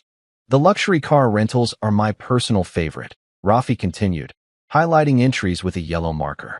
BMW for the weekend, charged to your card, but check out her posts. She's telling everyone it's a work necessity for client meetings. I pulled up the photos he was referencing. Ria posing against a sleek black convertible, caption reading, "When you have to look the part for success. #BossLife, #client meeting." Except I happened to know that particular weekend was when she went wine tasting in Napa with Sloan and Bianca. No clients in sight, just 3 trust fund princesses pretending they'd earned their champagne lifestyle. She's got a whole system going, I said, starting to see the bigger picture. Make it sound like it's for work. Make it sound necessary. Make me feel like I'm investing in our future. Our future, your money, Rafi corrected, because he's never been one to sugarcoat reality. Look at this wire transfer to Ren's Events Company. $5,000, labeled emergency contribution. You remember what emergency that was? I did remember. Ria crying in my kitchen, explaining how her friend Ren was about to lose his event planning business. How just this once, couldn't we help out someone who'd been so good to us? How it was really an investment because Ren would totally pay us back once his next big client came through. Spoiler alert, Rafi said, scrolling through more social media posts. Ran through a party that weekend that cost more than most people's weddings. Your $5,000 helped pay for ice sculptures shaped like swans. Ice sculptures shaped like swans. Funded by my emergency contribution to save a business that was apparently doing just fine. We spent the next 3 hours mapping what Rafi called the ecosystem. Every suspicious charge got cross-referenced with social media posts, geotagged locations, and timestamps. It was like watching a magic trick in reverse. All the sleight of hand exposed. All the misdirection laid bare. The spa day that supposedly helped her prepare for difficult clients happened on a Tuesday when she posted 17 Instagram stories of herself getting champagne facials with Talia. The work wardrobe investment that maxed out my credit card coincided perfectly with a shopping spree she documented in real time, trying on designer dresses while laughing about retail therapy. This one's my favorite, Rafi said, pointing to a particularly damning entry. Midnight room, 2:13 a.m., $467. Your card. But look at the timestamp on her story. She posted herself doing shots with Victor and Armand at exactly 2:15 a.m. The charge was labeled Midnight Room. VIP hold, which sounded official enough until you realized it was just Rhea buying rounds for her crew while I was home asleep, thinking she was having a quiet night in with Bianca. If you want this to land clean, Rafi said finally, sitting back in his chair and surveying our paper explosion, you don't shout. You show. That's when Amma called, her voice coming through my phone speaker with that particular tone she uses when she's trying not to say, "I told you so." "How bad is it?" she asked, because she's a nurse and nurses cut straight through bullshit to get to the important stuff. "Bad enough that I feel stupid for not seeing it sooner," I admitted, looking at the evidence spread across my table like some kind of financial crime scene. "You're not stupid," she said firmly. "You're trusting. There's a difference. Stupid people don't collect evidence. Stupid people don't have friends who show up with laptops and legal pads. Stupid people don't call their sisters for reality checks." She had a point. A stupid person would have just taken the humiliation, paid the bills, and kept hoping things would get better. A stupid person wouldn't be sitting in his kitchen at noon on a Saturday, methodically documenting 2 years of systematic financial manipulation. If you put the truth in front of people gently, Amma continued, they can't blink it away. "But Julian, you need to eat something. You sound like you're running on coffee and rage." I realized she was right. I'd been shaking for the past hour, and it wasn't from caffeine. It was from finally seeing the whole picture, from understanding exactly how thoroughly I'd been played. Rafi closed his laptop and looked at me with the satisfaction of a man who'd just solved a particularly complicated puzzle. "We've got enough here to write a book," he said. "Question is, what do you want to do with it?" I looked at the evidence. Pages of cross-referenced data, printed screenshots, highlighted bank statements that told the story of how someone can steal your dignity along with your money, one emergency at a time. "I want to show her exactly what I've been paying for," I said. After Rafi left, I sat in my kitchen staring at the organized chaos we'd created. Neat piles of evidence that told the story of how I'd been systematically played for 2 years. But here's the thing about evidence. It's only as good as your delivery system. In Rhea's world, it doesn't run on facts or logic or basic human decency. It runs on something much more fragile and infinitely more powerful: image. See, people like Rhea and her crew aren't actually rich in the way that matters. Sure, they've got money, some inherited, some married into, some stumbled into through sheer dumb luck and good timing. But what they really have is the appearance of having it all figured out. They're professional lifestyle curators, and their entire social ecosystem depends on everyone believing the performance. Strip away the performance, and what's left? A bunch of insecure adults playing dress-up with daddy's credit card. So I made another list. Not financial this time, strategic. I wrote down the 3 pillars holding up Rhea's carefully constructed image, the events that mattered most to her sense of social supremacy. First, her birthday brunch with her family next weekend. The annual gathering where she gets to play the successful daughter, the one who's figured out life and found herself a stable boyfriend. I'd been to 4 of these brunches, always seated next to her grandmother Ajay, always complimented on being such a good influence on Rhea. The family loved me because I made Rhea seem grounded, responsible, mature. I was her human character reference, proof that she could maintain a relationship with someone who had actual substance. Second, Gideon's charity mixer. Her boss's big annual event where all the firm's power players gathered to congratulate themselves on how philanthropic they were while writing off their donations as tax breaks. Rhea had been talking about this event for months, planning her outfit, her talking points, her social media strategy. It was her chance to shine in front of the people who controlled her career trajectory, to prove she belonged in their world of manufactured compassion and strategic networking. Third, Sloane's podcast taping. Leveling up, becoming her, because apparently Sloane had decided she was qualified to give life advice despite never having worked a day in her life. Rhea was going to be the featured guest in an episode about authentic relationships and finding your equal. The irony was so thick you could cut it with a knife, but irony doesn't pay the bills in influencer land. I knew the venues, the times, the guest lists, because Rhea documented everything. Her social media presence was like a detailed itinerary for anyone who wanted to find her at her most vulnerable moments. She'd trained me to pay attention to these details, to be her personal photographer and social media manager, always ready with the perfect angle to capture her candid moments. For each pillar, I wrote a small plan. Nothing dramatic, nothing that would make me look like the crazy ex-boyfriend having a public meltdown. Just small, exact truths arriving in the right room at the right moment. The kind of truths that would make people pause, reconsider, maybe ask a few questions they'd never thought to ask before. See, the beautiful thing about people who live for appearances is that they're absolutely terrified of anything that might crack their carefully maintained facade. They'll go to extraordinary lengths to avoid even the slightest hint of public embarrassment, because their entire sense of self-worth is tied up in what other people think of them. That's when I remembered Mira. Sweet, quiet Mira who used to work as a junior at Rhea's firm until she decided to pursue other opportunities, which is corporate speak for got pushed out by someone who took credit for her work. I'd found her crying in my kitchen one night, explaining how Rhea had presented Myra's entire client strategy as her own, how there was nothing she could do about it, because who was going to believe the junior associate over the golden girl with connections? Mira had quit the next week, but not before she'd quietly documented everything. Because that's what smart people do when they're getting screwed, they keep records. I pulled out my phone and typed carefully. If you ever wanted to tell the truth, I'll be wherever you feel safe. The 3 dots appeared immediately, then disappeared, then appeared again.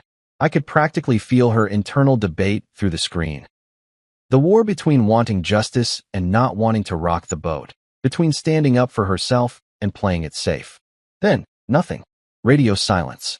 I put my phone face down on the table and kept working. Mira would make her own choice in her own time, and I couldn't force her hand.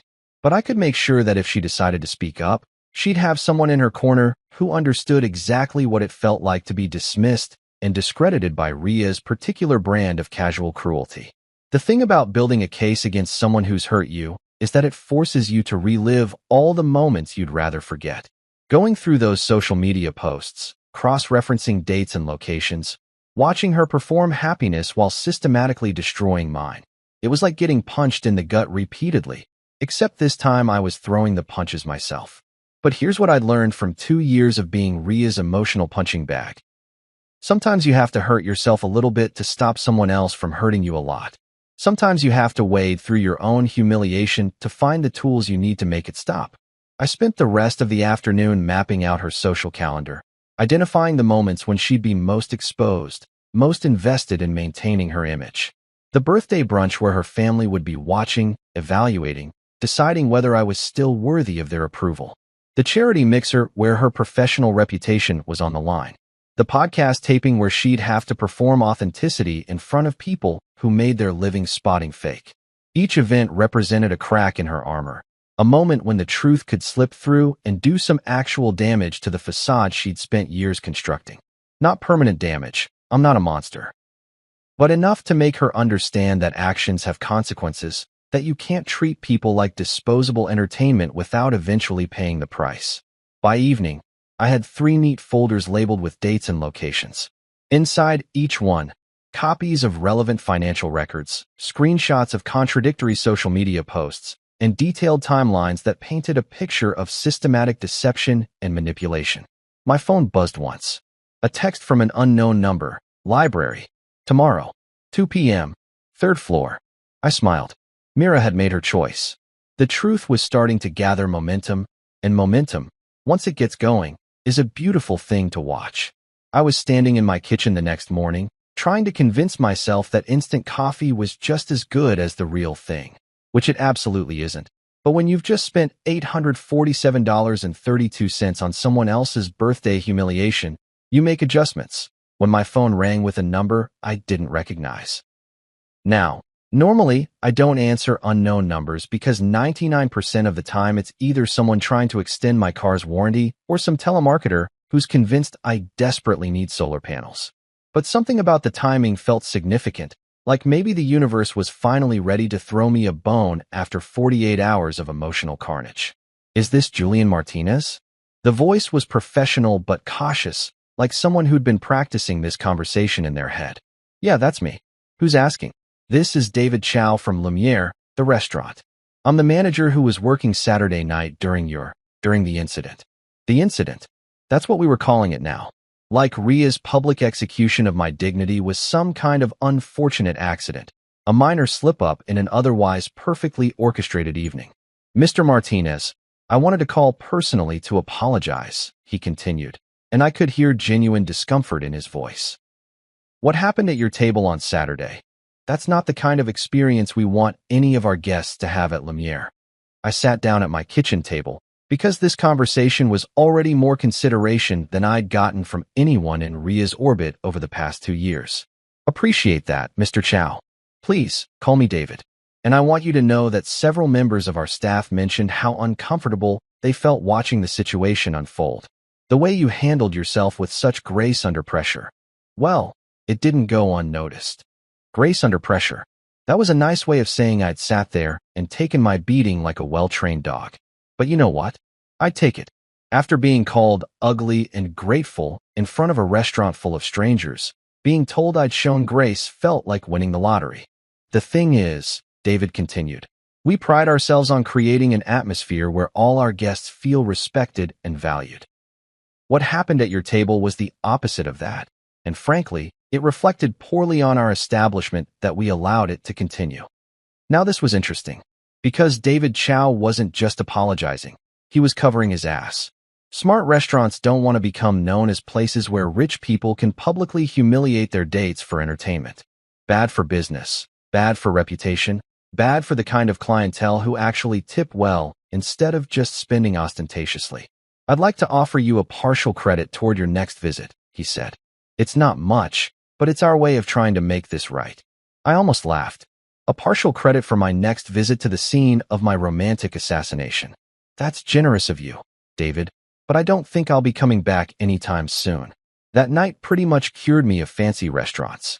He was quiet for a moment, then said something that surprised me. I understand completely. But Mr. Martinez, if it helps at all, I want you to know that everyone at our staff meeting agreed. You deserved better than what happened that night. Everyone at their staff meeting, which meant my humiliation had been significant enough to warrant discussion among the entire restaurant staff. Wonderful. I'd achieved something I'd never aspired to, becoming a cautionary tale for service workers about difficult customers and their collateral damage. Actually, David, there is something you could do for me, I said, because sometimes opportunities present themselves in the most unexpected ways. Could I get an itemized digital receipt for that night? Something with details about what was ordered and when. Of course, he said immediately. I'll have that sent to your email within the hour. Is there anything specific you needed to show? Just the facts, I said. Timestamps, seat numbers, who ordered what. The truth is usually pretty helpful when you need to understand what really happened. Absolutely. And Mr. Martinez? For what it's worth, I've been in this business for 15 years, and I've seen a lot of difficult situations. What I saw Saturday night wasn't you being difficult. What I saw was you being taken advantage of, and I'm sorry we didn't step in sooner. After I hung up, I sat there staring at my phone like it might have more surprises hidden in its circuits. David Chow had just given me something I hadn't expected, validation from a neutral third party. Someone who'd witnessed the whole thing and come to the same conclusion I had. that what happened wasn't normal relationship drama. It was systematic cruelty performed for an audience. True to his word, the email showed up 47 minutes later. The subject line read, Lumiere, itemized receipt, table 12, Saturday evening. I opened it with the kind of anticipation you usually reserve for lottery numbers or medical test results. Holy shit. The receipt was a thing of beauty. 3 pages of forensic detail that read like a crime scene report written in restaurant terminology. Every item was time-stamped. Every seat was numbered. Every modification and substitution was documented with surgical precision. Seat 3, Sloan's Spot, had indeed ordered 3 bottles of Cristal at $180 each. Not one bottle split among friends, but 3 separate bottles for her personal consumption. The timestamps showed she'd ordered them 20 minutes apart, which meant she'd been getting progressively more drunk and probably more vicious as the evening wore on. Seat 9, Victor's Throne, had sent back a $60 steak for being too pink at 8:47 p.m. and ordered a replacement, then sent that one back for being too well done at 9:23 p.m. before finally accepting a third attempt at 9:58 p.m. The man had turned ordering dinner into performance art, probably enjoying every moment of making the kitchen staff jump through hoops for his entertainment. But the real masterpiece was Seat 12, Ria's command center.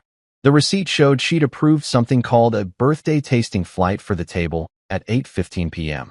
A $340 add-on that included artisanal chocolates, premium champagne, and what appeared to be some kind of dessert course that involved gold leaf. Gold leaf, because regular dessert wasn't expensive enough for her special day.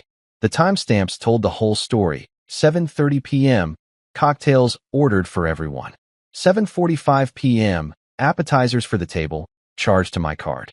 8 p.m., entrees ordered. 8:15 p.m., Ria's birthday, tasting flight approved. 8:30 p.m., additional wine pairings requested. 9:15 p.m., after-dinner drinks ordered. 9:45 p.m., bill requested and delivered to my seat. 2 hours and 15 minutes of systematic financial extraction, documented down to the minute. But here's what really got me. The receipt showed that when the bill was delivered, there'd been a 15-minute gap before payment was processed. 15 minutes of me sitting there, alone at that table, while Ria and her entourage had their dramatic exit. 15 minutes of me staring at that 3-page bill while other diners watched and whispered. I forwarded the receipt to Rafi with a simple message. Evidence pile, meets smoking gun. Then I did something I'd been putting off since Saturday night. I called my bank. Hi. I'd like to report some concerns about fraudulent patterns on my credit card. I said to the customer service representative, using the calm, patient tone I'd perfected during 2 years of dealing with Ria's financial emergencies. Of course, sir. Can you describe the nature of your concerns? Someone's been using my card for personal expenses without my explicit consent, often for amounts and at locations that don't match what I was told the charges would be for. I'd like to freeze the card and get a replacement expedited. I can certainly help you with that. How long has this pattern been going on? I looked at the evidence spread across my kitchen table, bank statements, receipts, screenshots, and now David Chow's beautifully detailed documentation of my public humiliation. About 2 years, I said, but I'm just now ready to do something about it. 20 minutes later, my credit card was frozen, a replacement was being overnight, and I had a reference number for what the bank cheerfully called a fraud investigation. Not vengeance. Containment. Ria's machine could keep spinning all it wanted, but it wasn't going to run on my fuel anymore. You know that feeling when you're watching a house of cards start to wobble, and you're not sure whether you want to steady it or give it one final push. That was me, sitting in my apartment that afternoon, waiting for the other shoe to drop. Because when you cut off someone's financial supply line, especially someone as entitled as Ria, the reaction is usually swift and predictable. What I didn't expect was for that reaction to come through her mother. Nalini called at exactly 3:17 p.m., which I know because I'd been staring at my phone like it was about to detonate. The woman has a voice that could sell insurance to a dead man, smooth, controlled, with just enough warmth to make you think she actually gives a damn about your well-being. Julian, darling, she began, because Nalini never met a conversation she couldn't open with false intimacy. I hope you're having a lovely afternoon. It's been educational, I said, which was true. Learning exactly how much money someone can spend on your credit card while simultaneously destroying your self-esteem had been quite the crash course in human psychology. I'm calling because Ria mentioned there was an unfortunate misunderstanding at dinner Saturday night, she continued, and I had to give her credit for creativity. Calling my public humiliation a misunderstanding was like calling the Titanic a minor shipping delay. That's one way to put it, I said, settling back in my chair because I could tell this was going to be a performance worth witnessing. You know how public events can be, Nalini said, her voice taking on that practiced tone that politicians use when they're explaining away scandals. Sometimes emotions run high, people say things they don't mean, situations get complicated. Complicated, right? Because having your girlfriend call you ugly in front of a restaurant full of strangers while sticking you with a bill for 15 people is just your garden variety relationship complexity. I understand public events can be challenging, I said, matching her diplomatic tone. That's actually why I've decided I won't be attending any future events where I might cause similar complications. There was a pause, the kind of pause that happens when someone realizes their carefully rehearsed script has just gone off the rails. I'm sorry, what exactly are you saying? Nalini asked, and for the first time in 2 years of knowing her, she sounded genuinely caught off guard. I'm saying I understand my presence can be disruptive to Ria's social gatherings, I said, enjoying the way I could hear her mental gears grinding through the phone. So I'm removing that source of disruption. Another pause, longer this time. When she spoke again, the sugar coating was starting to crack around the edges. Julian, I think you might be overreacting to what was essentially a minor social awkwardness. Young couples have disagreements. It's perfectly normal. Minor social awkwardness. Jesus, this woman could spin straw into gold if she put her mind to it. You're probably right, I said, because sometimes the best way to win an argument is to agree with someone while doing the exact opposite of what they want. That's why I think it's best if I step back from situations where these awkwardnesses might occur. But we have the family birthday brunch on Sunday, she said, and there it was, the real reason for the call. Not concern for my feelings or worry about my relationship with her daughter. Just panic that their carefully orchestrated family performance might be missing its most important prop, the stable boyfriend who made Ria look like a functioning adult. I know, I said simply, letting the silence stretch until it became uncomfortable. Julian, Nalini said, her voice shifting into what I recognized as her closing the deal tone. I think you're letting pride interfere with good judgment. Relationships require compromise, flexibility. Sometimes we have to overlook small slights for the greater good. Small slights. Getting publicly humiliated and stuck with an $847 bill was apparently just a small slight in the world, according to Nalini. I wondered what she'd consider a major slight. Maybe if Ria had set me on fire instead of just roasting me verbally. I appreciate the relationship advice, I said, but I think I've been plenty flexible for the past 2 years. Maybe it's time for someone else to try bending a little. The silence that followed was so thick I could practically hear her recalibrating, trying to figure out which lever to pull next in her manipulation machine. We'll expect you Sunday at noon, she said finally, dropping all pretense of asking. Wear something appropriate. You know how a G likes to see you dressed nicely. And there was the kill shot, invoking a G, the one person in Ria's family who'd ever treated me like I was worth more than the sum of my credit limit. Classic manipulation tactic. When logic fails, go for the emotional jugular. I'll think about it, I said, which was true. I was definitely thinking about it, just not in the way she hoped. 10 minutes after I hung up, my phone lit up like a Christmas tree. 3 texts from Ria in rapid succession. We both embarrassed each other last night. Let's be adults. Brunch is 12. We're something decent. Don't make this harder than it has to be.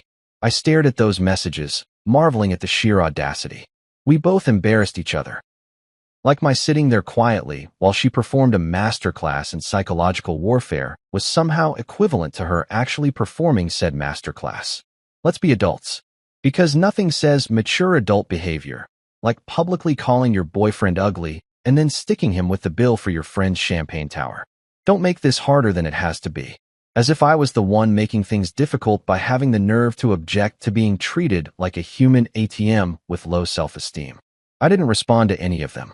Instead, I opened my laptop and started working on what Rafi would probably call the presentation materials. 20 minutes later, Amma texted me. Stand upright. 2 words. No explanation needed. My sister had a gift for cutting through bullshit and delivering exactly the message you needed to hear when you needed to hear it. Stand upright.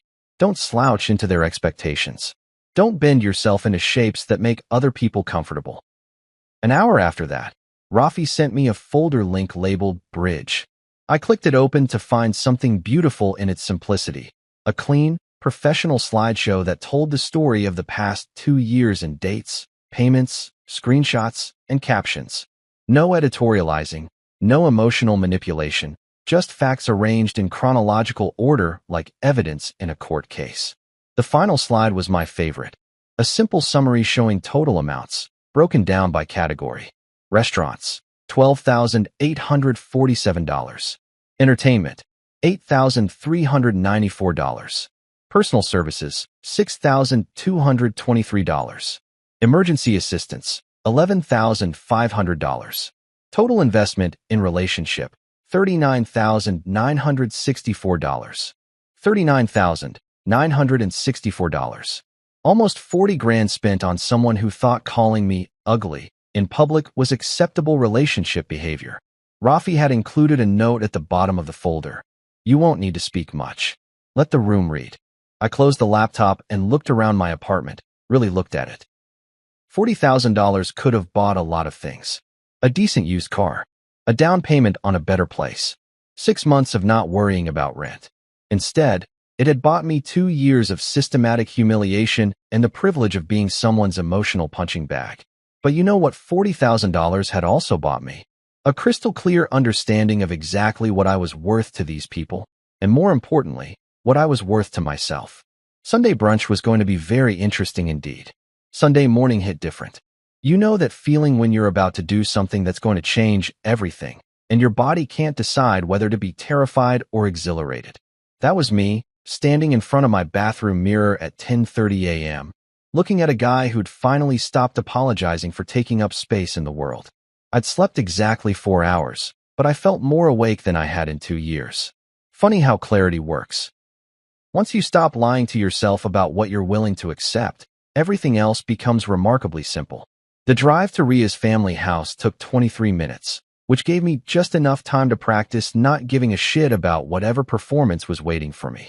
Their neighborhood is one of those places where the houses are so perfectly maintained they look like movie sets, where every lawn is exactly the right shade of green and every driveway could double as a luxury car showroom. The Patel house smelled like it always did, cardamom, jasmine, and the kind of furniture polish that costs more per bottle than most people spend on groceries. Everything was immaculate in that way that only happens when you pay someone else to maintain your immaculate lifestyle. Suraj answered the door with that particular brand of upper-class politeness that makes you feel welcomed and evaluated simultaneously. Julian, good to see you, son. The hug was brief but warm, the kind of embrace that said, I genuinely like you, but I'm not sure what's happening here. Thanks for having me, Mr. Patel, I said, because muscle memory dies hard, and I'd been playing the role of the grateful boyfriend for too long to just switch it off. He led me through the house to their conservatory, which is exactly as pretentious as it sounds. A glass-roofed dining room filled with carefully arranged flowers and furniture that probably costs more than my annual rent. The long table was already set for what looked like a small wedding reception, complete with cloth napkins and enough silverware to perform surgery. Ajay was already seated at her usual spot, and the moment she saw me, her face did that thing it always did, like she was reading a book written in a language only she understood. Julian Beta, she said, reaching up to pat my cheek with hands that felt like paper and warmth. You look thinner. Are you eating? That's a G for you. Cutting straight through all the social bullshit to ask the questions that actually matter.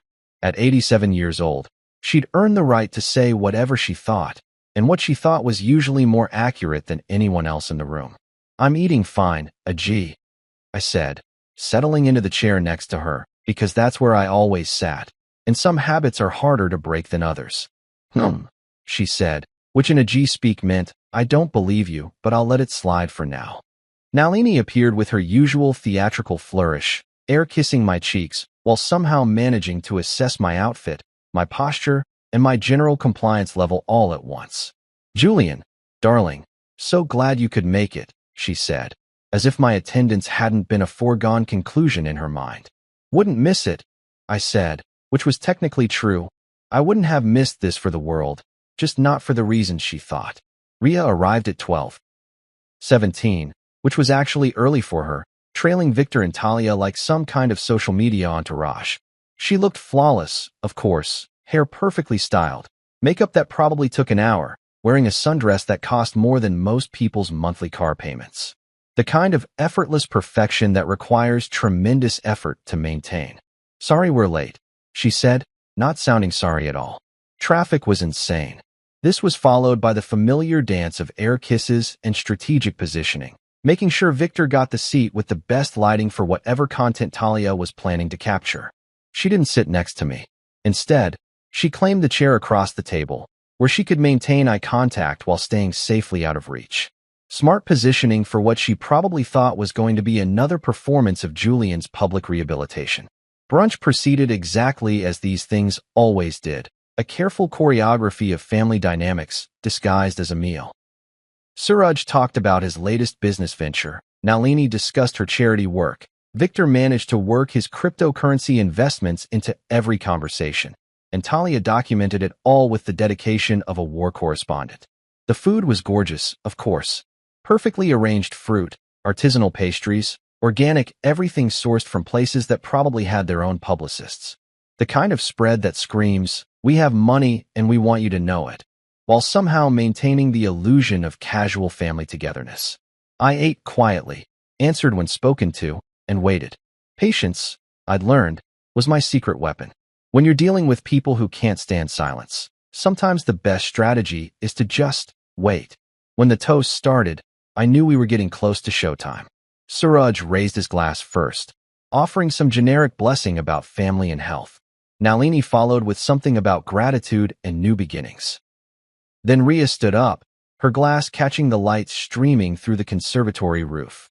"To shedding what no longer serves," she said, looking directly at me with that smile she used when she thought she was being clever. The phrase landed exactly like she intended, a verbal slap disguised as inspiration.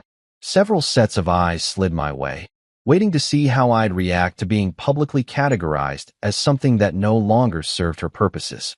A G clicked her tongue, a sound that could have cut glass. "Food first, speeches later," she said firmly, because a G had zero patience for performative nonsense when there were samosas getting cold. I almost smiled. Almost. After dessert, some elaborate thing involving rose petals and gold leaf, because of course it did, Nalini launched into what was clearly the planned finale. "So," she said with that bright, artificial tone that meant business was about to commence, "let's hear some family news. Any updates, announcements, developments we should know about?" This was it. The moment they'd all been building toward, when I was supposed to apologize for Saturday night, promise to do better, maybe even propose to really seal the deal on my rehabilitation. The moment when Julian would once again demonstrate his willingness to absorb whatever punishment they deemed appropriate in exchange for the privilege of remaining in their orbit. Instead, I stood up, reached into my jacket pocket, and pulled out a small folder. "Actually," I said, my voice steady in a way that surprised even me, "I do have some family news to share." I handed copies down each side of the table like I was distributing communion wafers. Suraj took his with curious politeness. Nalini accepted hers with barely concealed irritation. Victor grabbed his with the eagerness of someone who loved drama, as long as he wasn't the star. A G examined hers like she was checking produce for ripeness. "These are just some documents I thought might interest everyone," I said, settling back into my chair. "Financial records, actually, from the past 2 years. The first page was the restaurant receipt from Saturday night. All 3 pages of it, itemized down to the last overpriced olive. The second page showed a timeline of similar charges, each one cross-referenced with social media posts that told a very different story than what I'd been told at the time. Page 3 was my personal favorite, a simple spreadsheet showing total amounts by category, with a running tally at the bottom that currently sat at $39,964. No commentary, no accusations, no emotional manipulation. Just paper with numbers and dates and facts that spoke louder than any speech I could have given.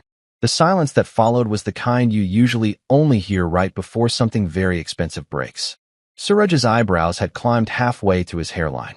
Nalini's jaw was working like she was chewing through steel. Victor had actually stopped looking at his phone, which might have been a first. And Ria? Ria's perfect smile flickered like a light bulb about to burn out, then snapped back into place with the kind of effort that made her eye twitch. "You're being dramatic," she said finally, reaching across the table toward my wrist with a gesture that was probably supposed to look affectionate, but came across more like someone trying to pet a potentially dangerous animal. I moved my arm away, gently, but definitively. Not angry, not aggressive, just done. Aji was still reading, her ancient eyes moving slowly across each page like she was memorizing every detail. When she finished, she placed her weathered hand over mine and said one word that seemed to fill the entire conservatory. "Enough." She wasn't talking to me. You know what's funny about watching someone's carefully constructed reality crumble? It doesn't happen all at once like in the movies, with dramatic music and slow-motion devastation. It happens in real time, through smartphone notifications and social media deletions, and the kind of digital breadcrumbs that tell a story more honest than any confession. I woke up Tuesday morning to 139 missed calls. 139. I had to count them twice because that number seemed like something you'd make up to illustrate a point about modern communication overdose. But there they were, stacked in my call log like evidence of a psychological meltdown happening in real time across multiple area codes. The calls had started at 10:41 p.m. Monday night, right around the time Sloan posted that cryptic, yikes story that had disappeared faster than a decent man at one of Ria's dinner parties. They'd continued until 6:23 a.m., which meant someone had been hitting redial for almost 8 straight hours with the dedication of a stalker or a telemarketer with a cocaine habit. The breakdown went like this.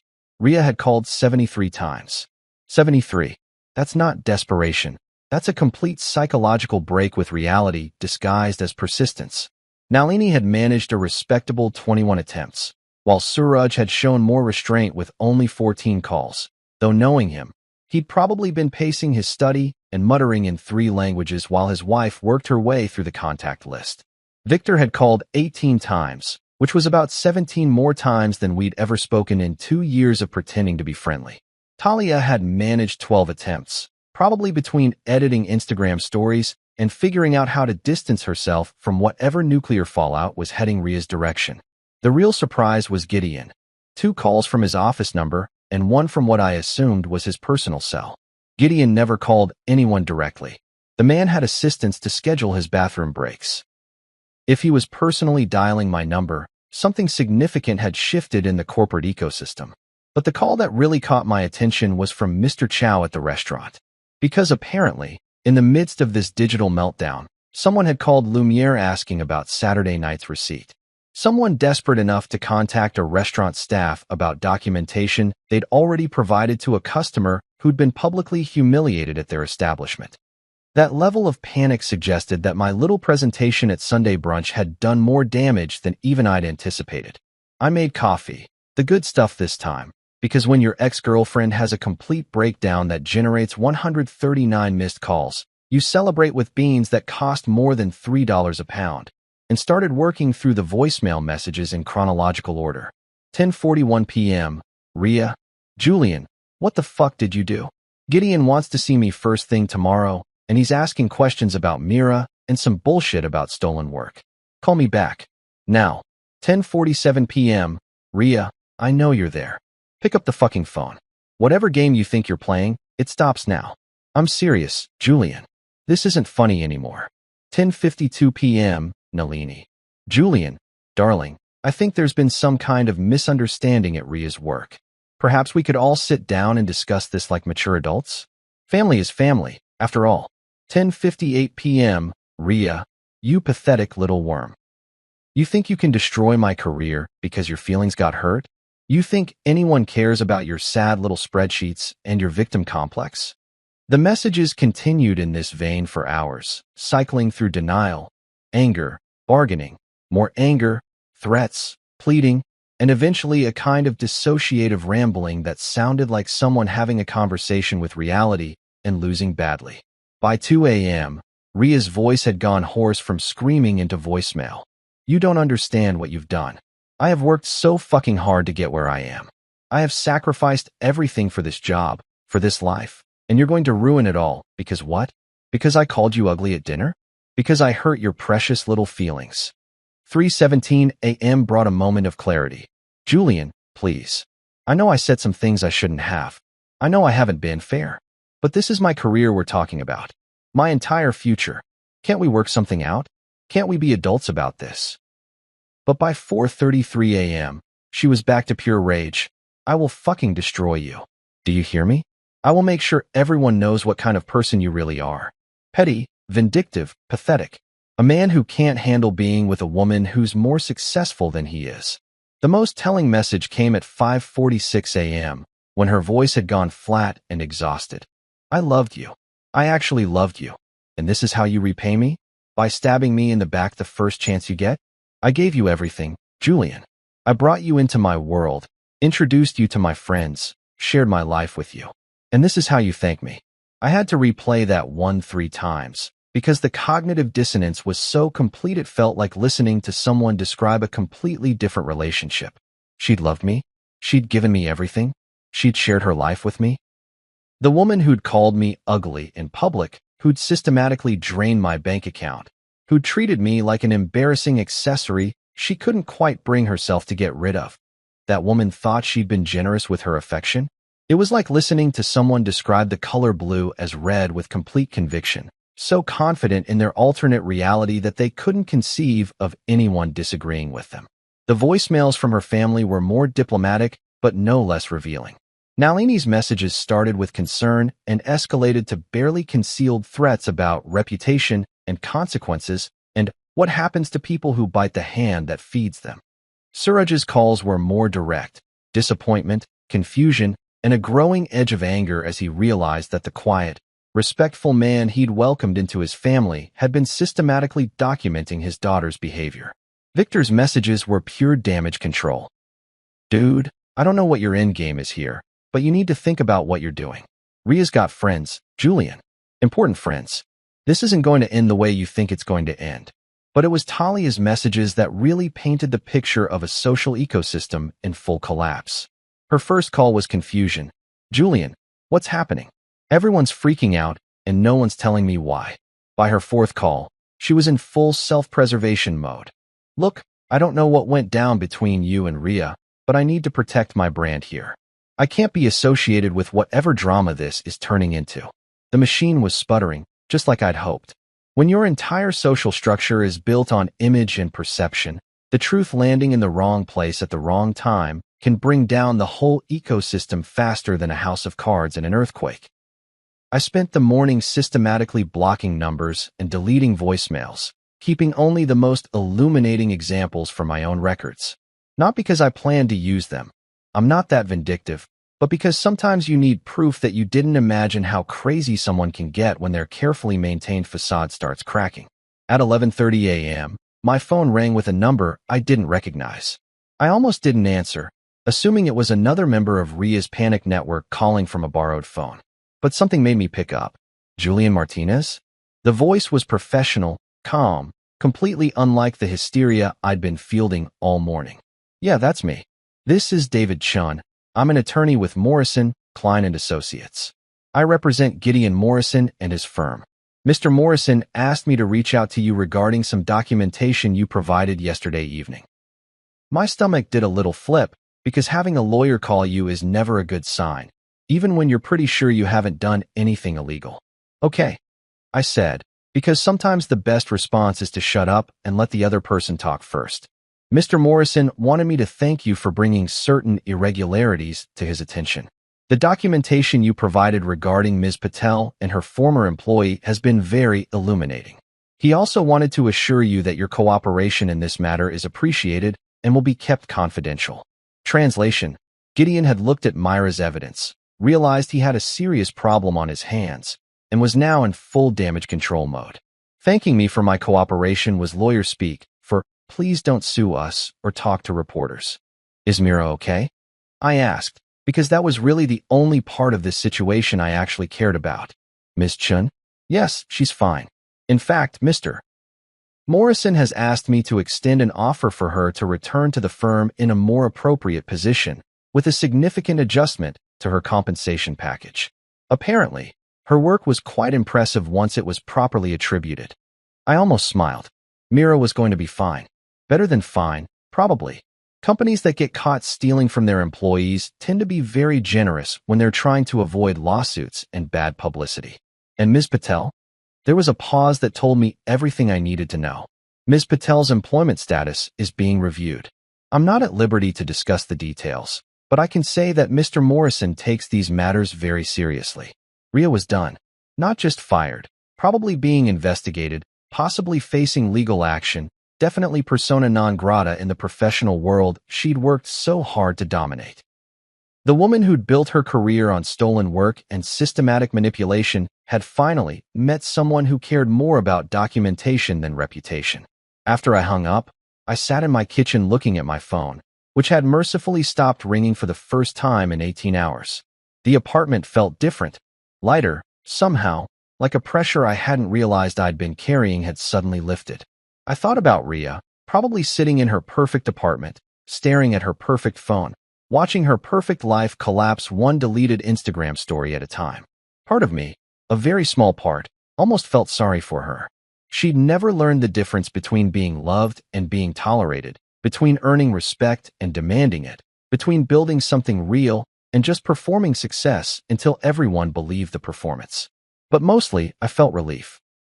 The kind of bone-deep relief that comes when you finally stop trying to fix something that was broken from the beginning, when you stop apologizing for existing and start insisting on being treated like a human being with actual worth.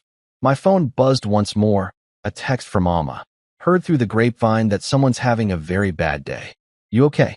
I typed back, better than okay. Free. She sent back a single emoji, a bird in flight.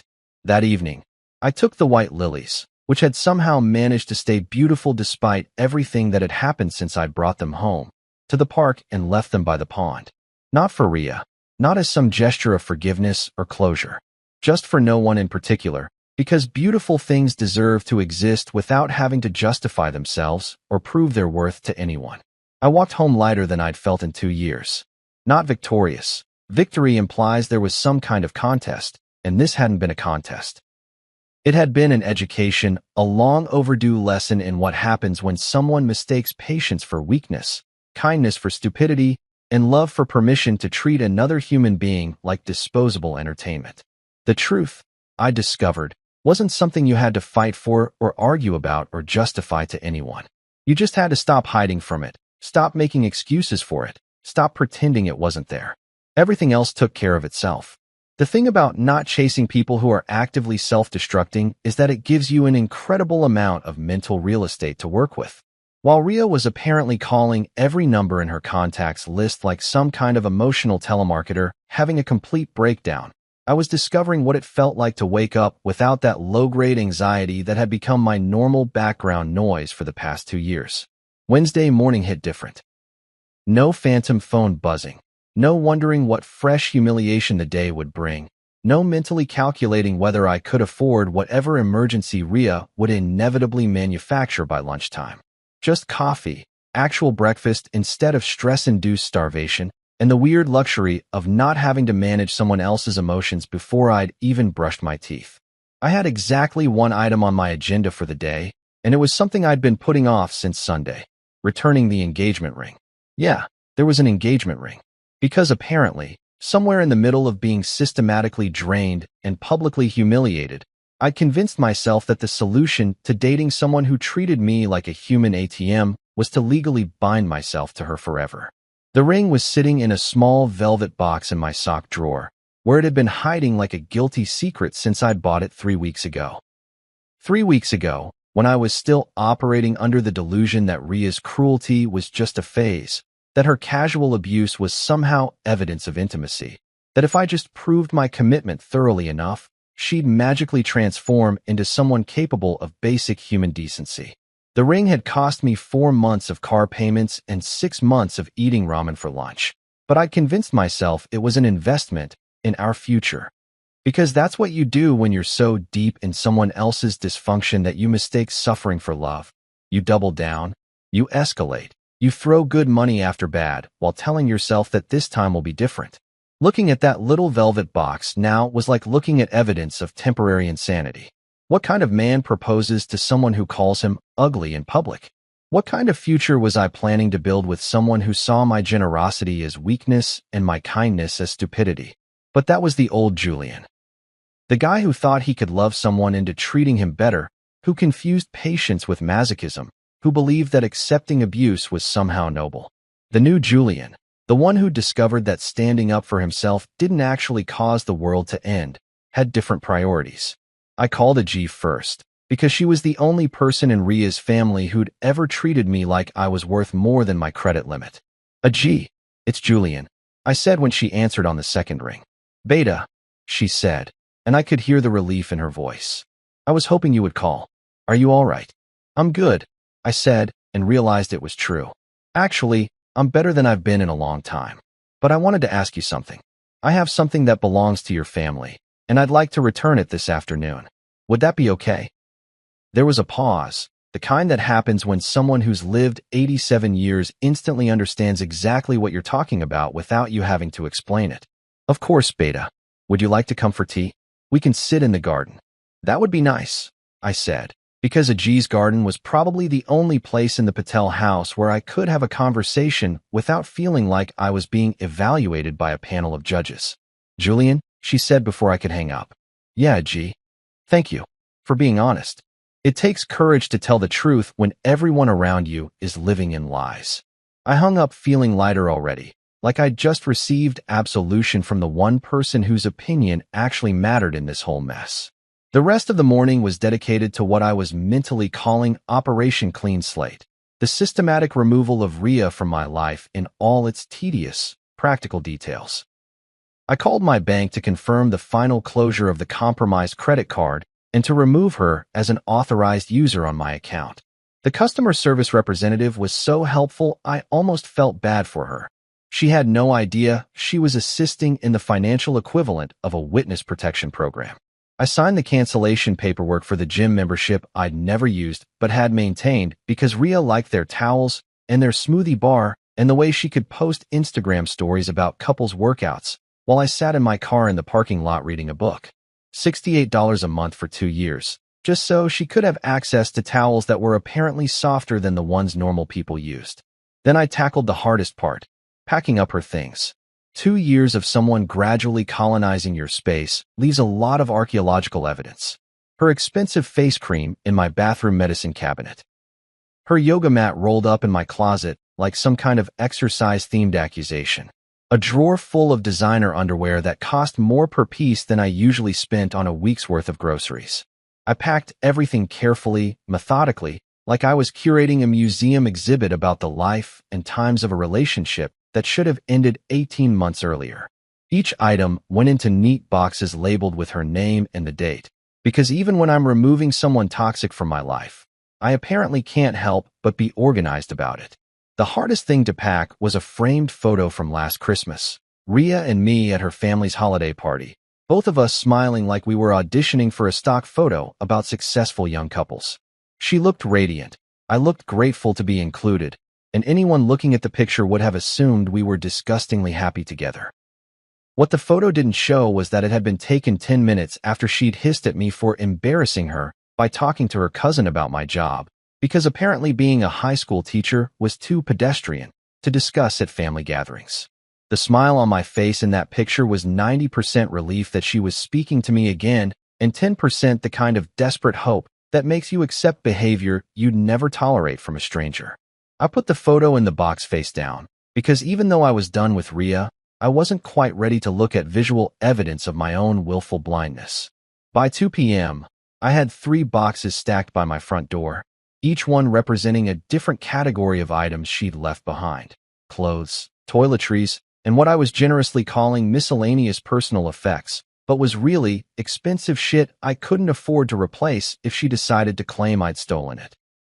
I called my building's doorman, explained the situation in the vaguest possible terms, and arranged for the boxes to be left with the front desk for pickup. I even took photos of each sealed box for my records, because 2 years of dating someone who treated truth like a suggestion had taught me to document everything. The last step was the email. One final communication that would establish clear boundaries and protect me from whatever legal or financial fallout might be heading my way. I spent 45 minutes crafting it, editing it, making sure every word was professional, factual, and completely free of the emotional language she could twist into evidence of my instability. Dear Ria, Nalini, and Suraj. It began because I'd learned that keeping families in the loop prevents a lot of unnecessary drama later. I have arranged for your belongings to be available for pickup at my building's front desk. Please coordinate with the doorman for retrieval.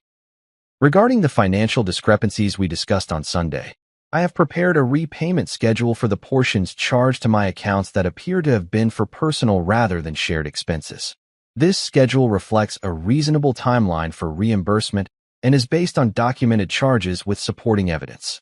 Going forward, I believe it would be best for all parties if future communication is limited to email only, and only regarding practical matters related to the resolution of shared financial obligations. I wish you all the best. Julian. Attached to the email was a spreadsheet that would have made Rafi proud. 3 pages of itemized charges, organized by date and category, with a suggested payment plan that worked out to about $400 a month for the next 7 years. Not because I expected to actually see that money, I'm not delusional, but because putting it in writing established that I understood the difference between gifts freely given and money taken under false pretenses. The repayment schedule was my insurance policy, my documentation that I wasn't just a bitter ex-boyfriend making wild accusations, but someone who had legitimate financial grievances and was approaching them through proper channels. After I sent the email, I grabbed my keys and headed to Ajay's house, the little velvet box burning a hole in my jacket pocket like radioactive evidence of my former stupidity. The Patel house looked different in the afternoon light, less intimidating, somehow, like a movie set between takes when all the actors have gone home and left behind just furniture and empty rooms. Ajay's garden was exactly what you'd expect from someone who'd spent decades nurturing things. Organized chaos, beautiful flowers mixed with practical herbs, the kind of space that felt alive in a way that perfectly curated spaces never do. She was waiting for me at a small table under an old oak tree, tea service already prepared, wearing a cotton sari that had probably cost less than Ria spent on a single lunch, but looked infinitely more elegant. Sit, Beta, she said, patting the chair across from her. Tell me how you are.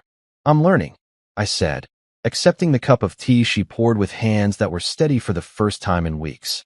Learning what it feels like to wake up without wondering what I did wrong yesterday. She nodded like this made perfect sense. And what have you learned? That I'm not actually grateful someone like Ria dated me, I said, pulling out the ring box and placing it gently on the table between us. I'm grateful I figured that out before I made it permanent. Ajay looked at the box for a long moment, then opened it to reveal the ring I'd spent months saving for. A modest but decent stone in a classic setting, the kind of ring that says, I love you, without screaming, look how much money I spent. It's beautiful, she said simply. She would have said it was too small. That was a G for you, cutting straight to the heart of things with surgical precision. The ring wasn't too small by any reasonable standard, but in Ria's world, where everything was performance and nothing was ever quite enough, it would have been evidence of my insufficient appreciation for her worth. She would have posted it on social media and made jokes about starter rings and how she was training me to do better next time. I said, the words coming out easier than they would have a week ago. Yes, Ajay agreed. And you would have apologized and promised to upgrade it for your anniversary, and then apologized again when the upgraded ring wasn't perfect enough either. The accuracy of that prediction was so complete it felt like being read by a fortune teller who'd already lived through your future. How did you know? I asked. Because I raised that girl, Ajay said, closing the ring box with a gentle click. I love her, but I am not blind to what she became. Somewhere along the way, she learned that taking was easier than earning, that performing was safer than being real. And once you learn those lessons, it's very hard to unlearn them. We sat in comfortable silence for a while, drinking tea in a garden that smelled like jasmine and forgiveness, while the afternoon light filtered through leaves that had been growing on that tree since before either of us was born. "What will you do now?" she asked eventually. "Live," I said. "Just live. Wake up, go to work, have conversations with people who don't think my existence is something they're doing me a favor by tolerating. Maybe date someone who thinks I'm worth more than my credit limit." "That sounds like a good plan," she said, slipping the ring box into her purse like it was any other family heirloom being returned to its proper place. "Julian." "Yeah, G. You are a good man. Not perfect. No one is perfect, but good, kind, patient, honest. These are valuable qualities, even if my granddaughter was too foolish to see their worth." I felt something loosen in my chest that I hadn't even realized was there, some final knot of doubt about whether I really deserved better treatment, whether my expectations were reasonable, whether standing up for myself made me the villain in someone else's story. "Thank you," I said, "for everything. For being kind to me when your family didn't have to be. For seeing me as a person instead of just an accessory. You were never an accessory, Beta. You were the best thing that happened to this family in years. We just forgot to tell you that often enough." The drive home was peaceful in a way I'd forgotten was possible. No anxiety about what mood Rio would be in when I got back. No mental calculations about what the evening would cost or what social performance would be expected of me. Just the simple pleasure of driving through a city that felt like it belonged to me again, instead of being enemy territory I had to navigate carefully.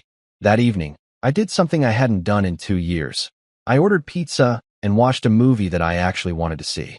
Not because Rio was busy, not because she was out with her friends, not because she was giving me the silent treatment over some imagined slight. Just because it was Wednesday night, and I felt like eating pizza and watching a stupid action movie with explosions and a happy ending. My phone stayed mercifully quiet. No calls, no texts, no social media notifications from people I barely knew informing me about drama I no longer cared about. Just silence, broken only by the sound of my own laughter at jokes that were actually funny instead of cruel. Around 10 p.m., Mira sent me a text. "Started my new job today. Corner office, 40% raise, and a boss who reads emails before taking credit for them. Thank you for believing me when I couldn't believe myself." I smiled and typed back. "You did the hard part. You kept the records. You told the truth. You didn't let them convince you that their version of reality was the only one that mattered." "Still," she replied, "if you ever need a reference for being a decent human being, I know where to find documentation." At 10:30, my sister called. "How'd it go today?" Amma asked, because she always knows when something significant is happening in your life, even when you don't tell her directly. "Good," I said. "Really good. I feel like I've been holding my breath for 2 years and finally remembered how to exhale." "And the ring?" "Returned to sender with no forwarding address." She laughed. The kind of laugh that says, "I'm proud of you for finally figuring out what the rest of us could see from space." "What's next?" she asked. "I don't know," I said, and realized that for the first time in years, not knowing felt like possibility instead of anxiety. Maybe nothing dramatic. Maybe just living like someone who deserves to be treated well. Maybe dating someone who thinks I'm attractive.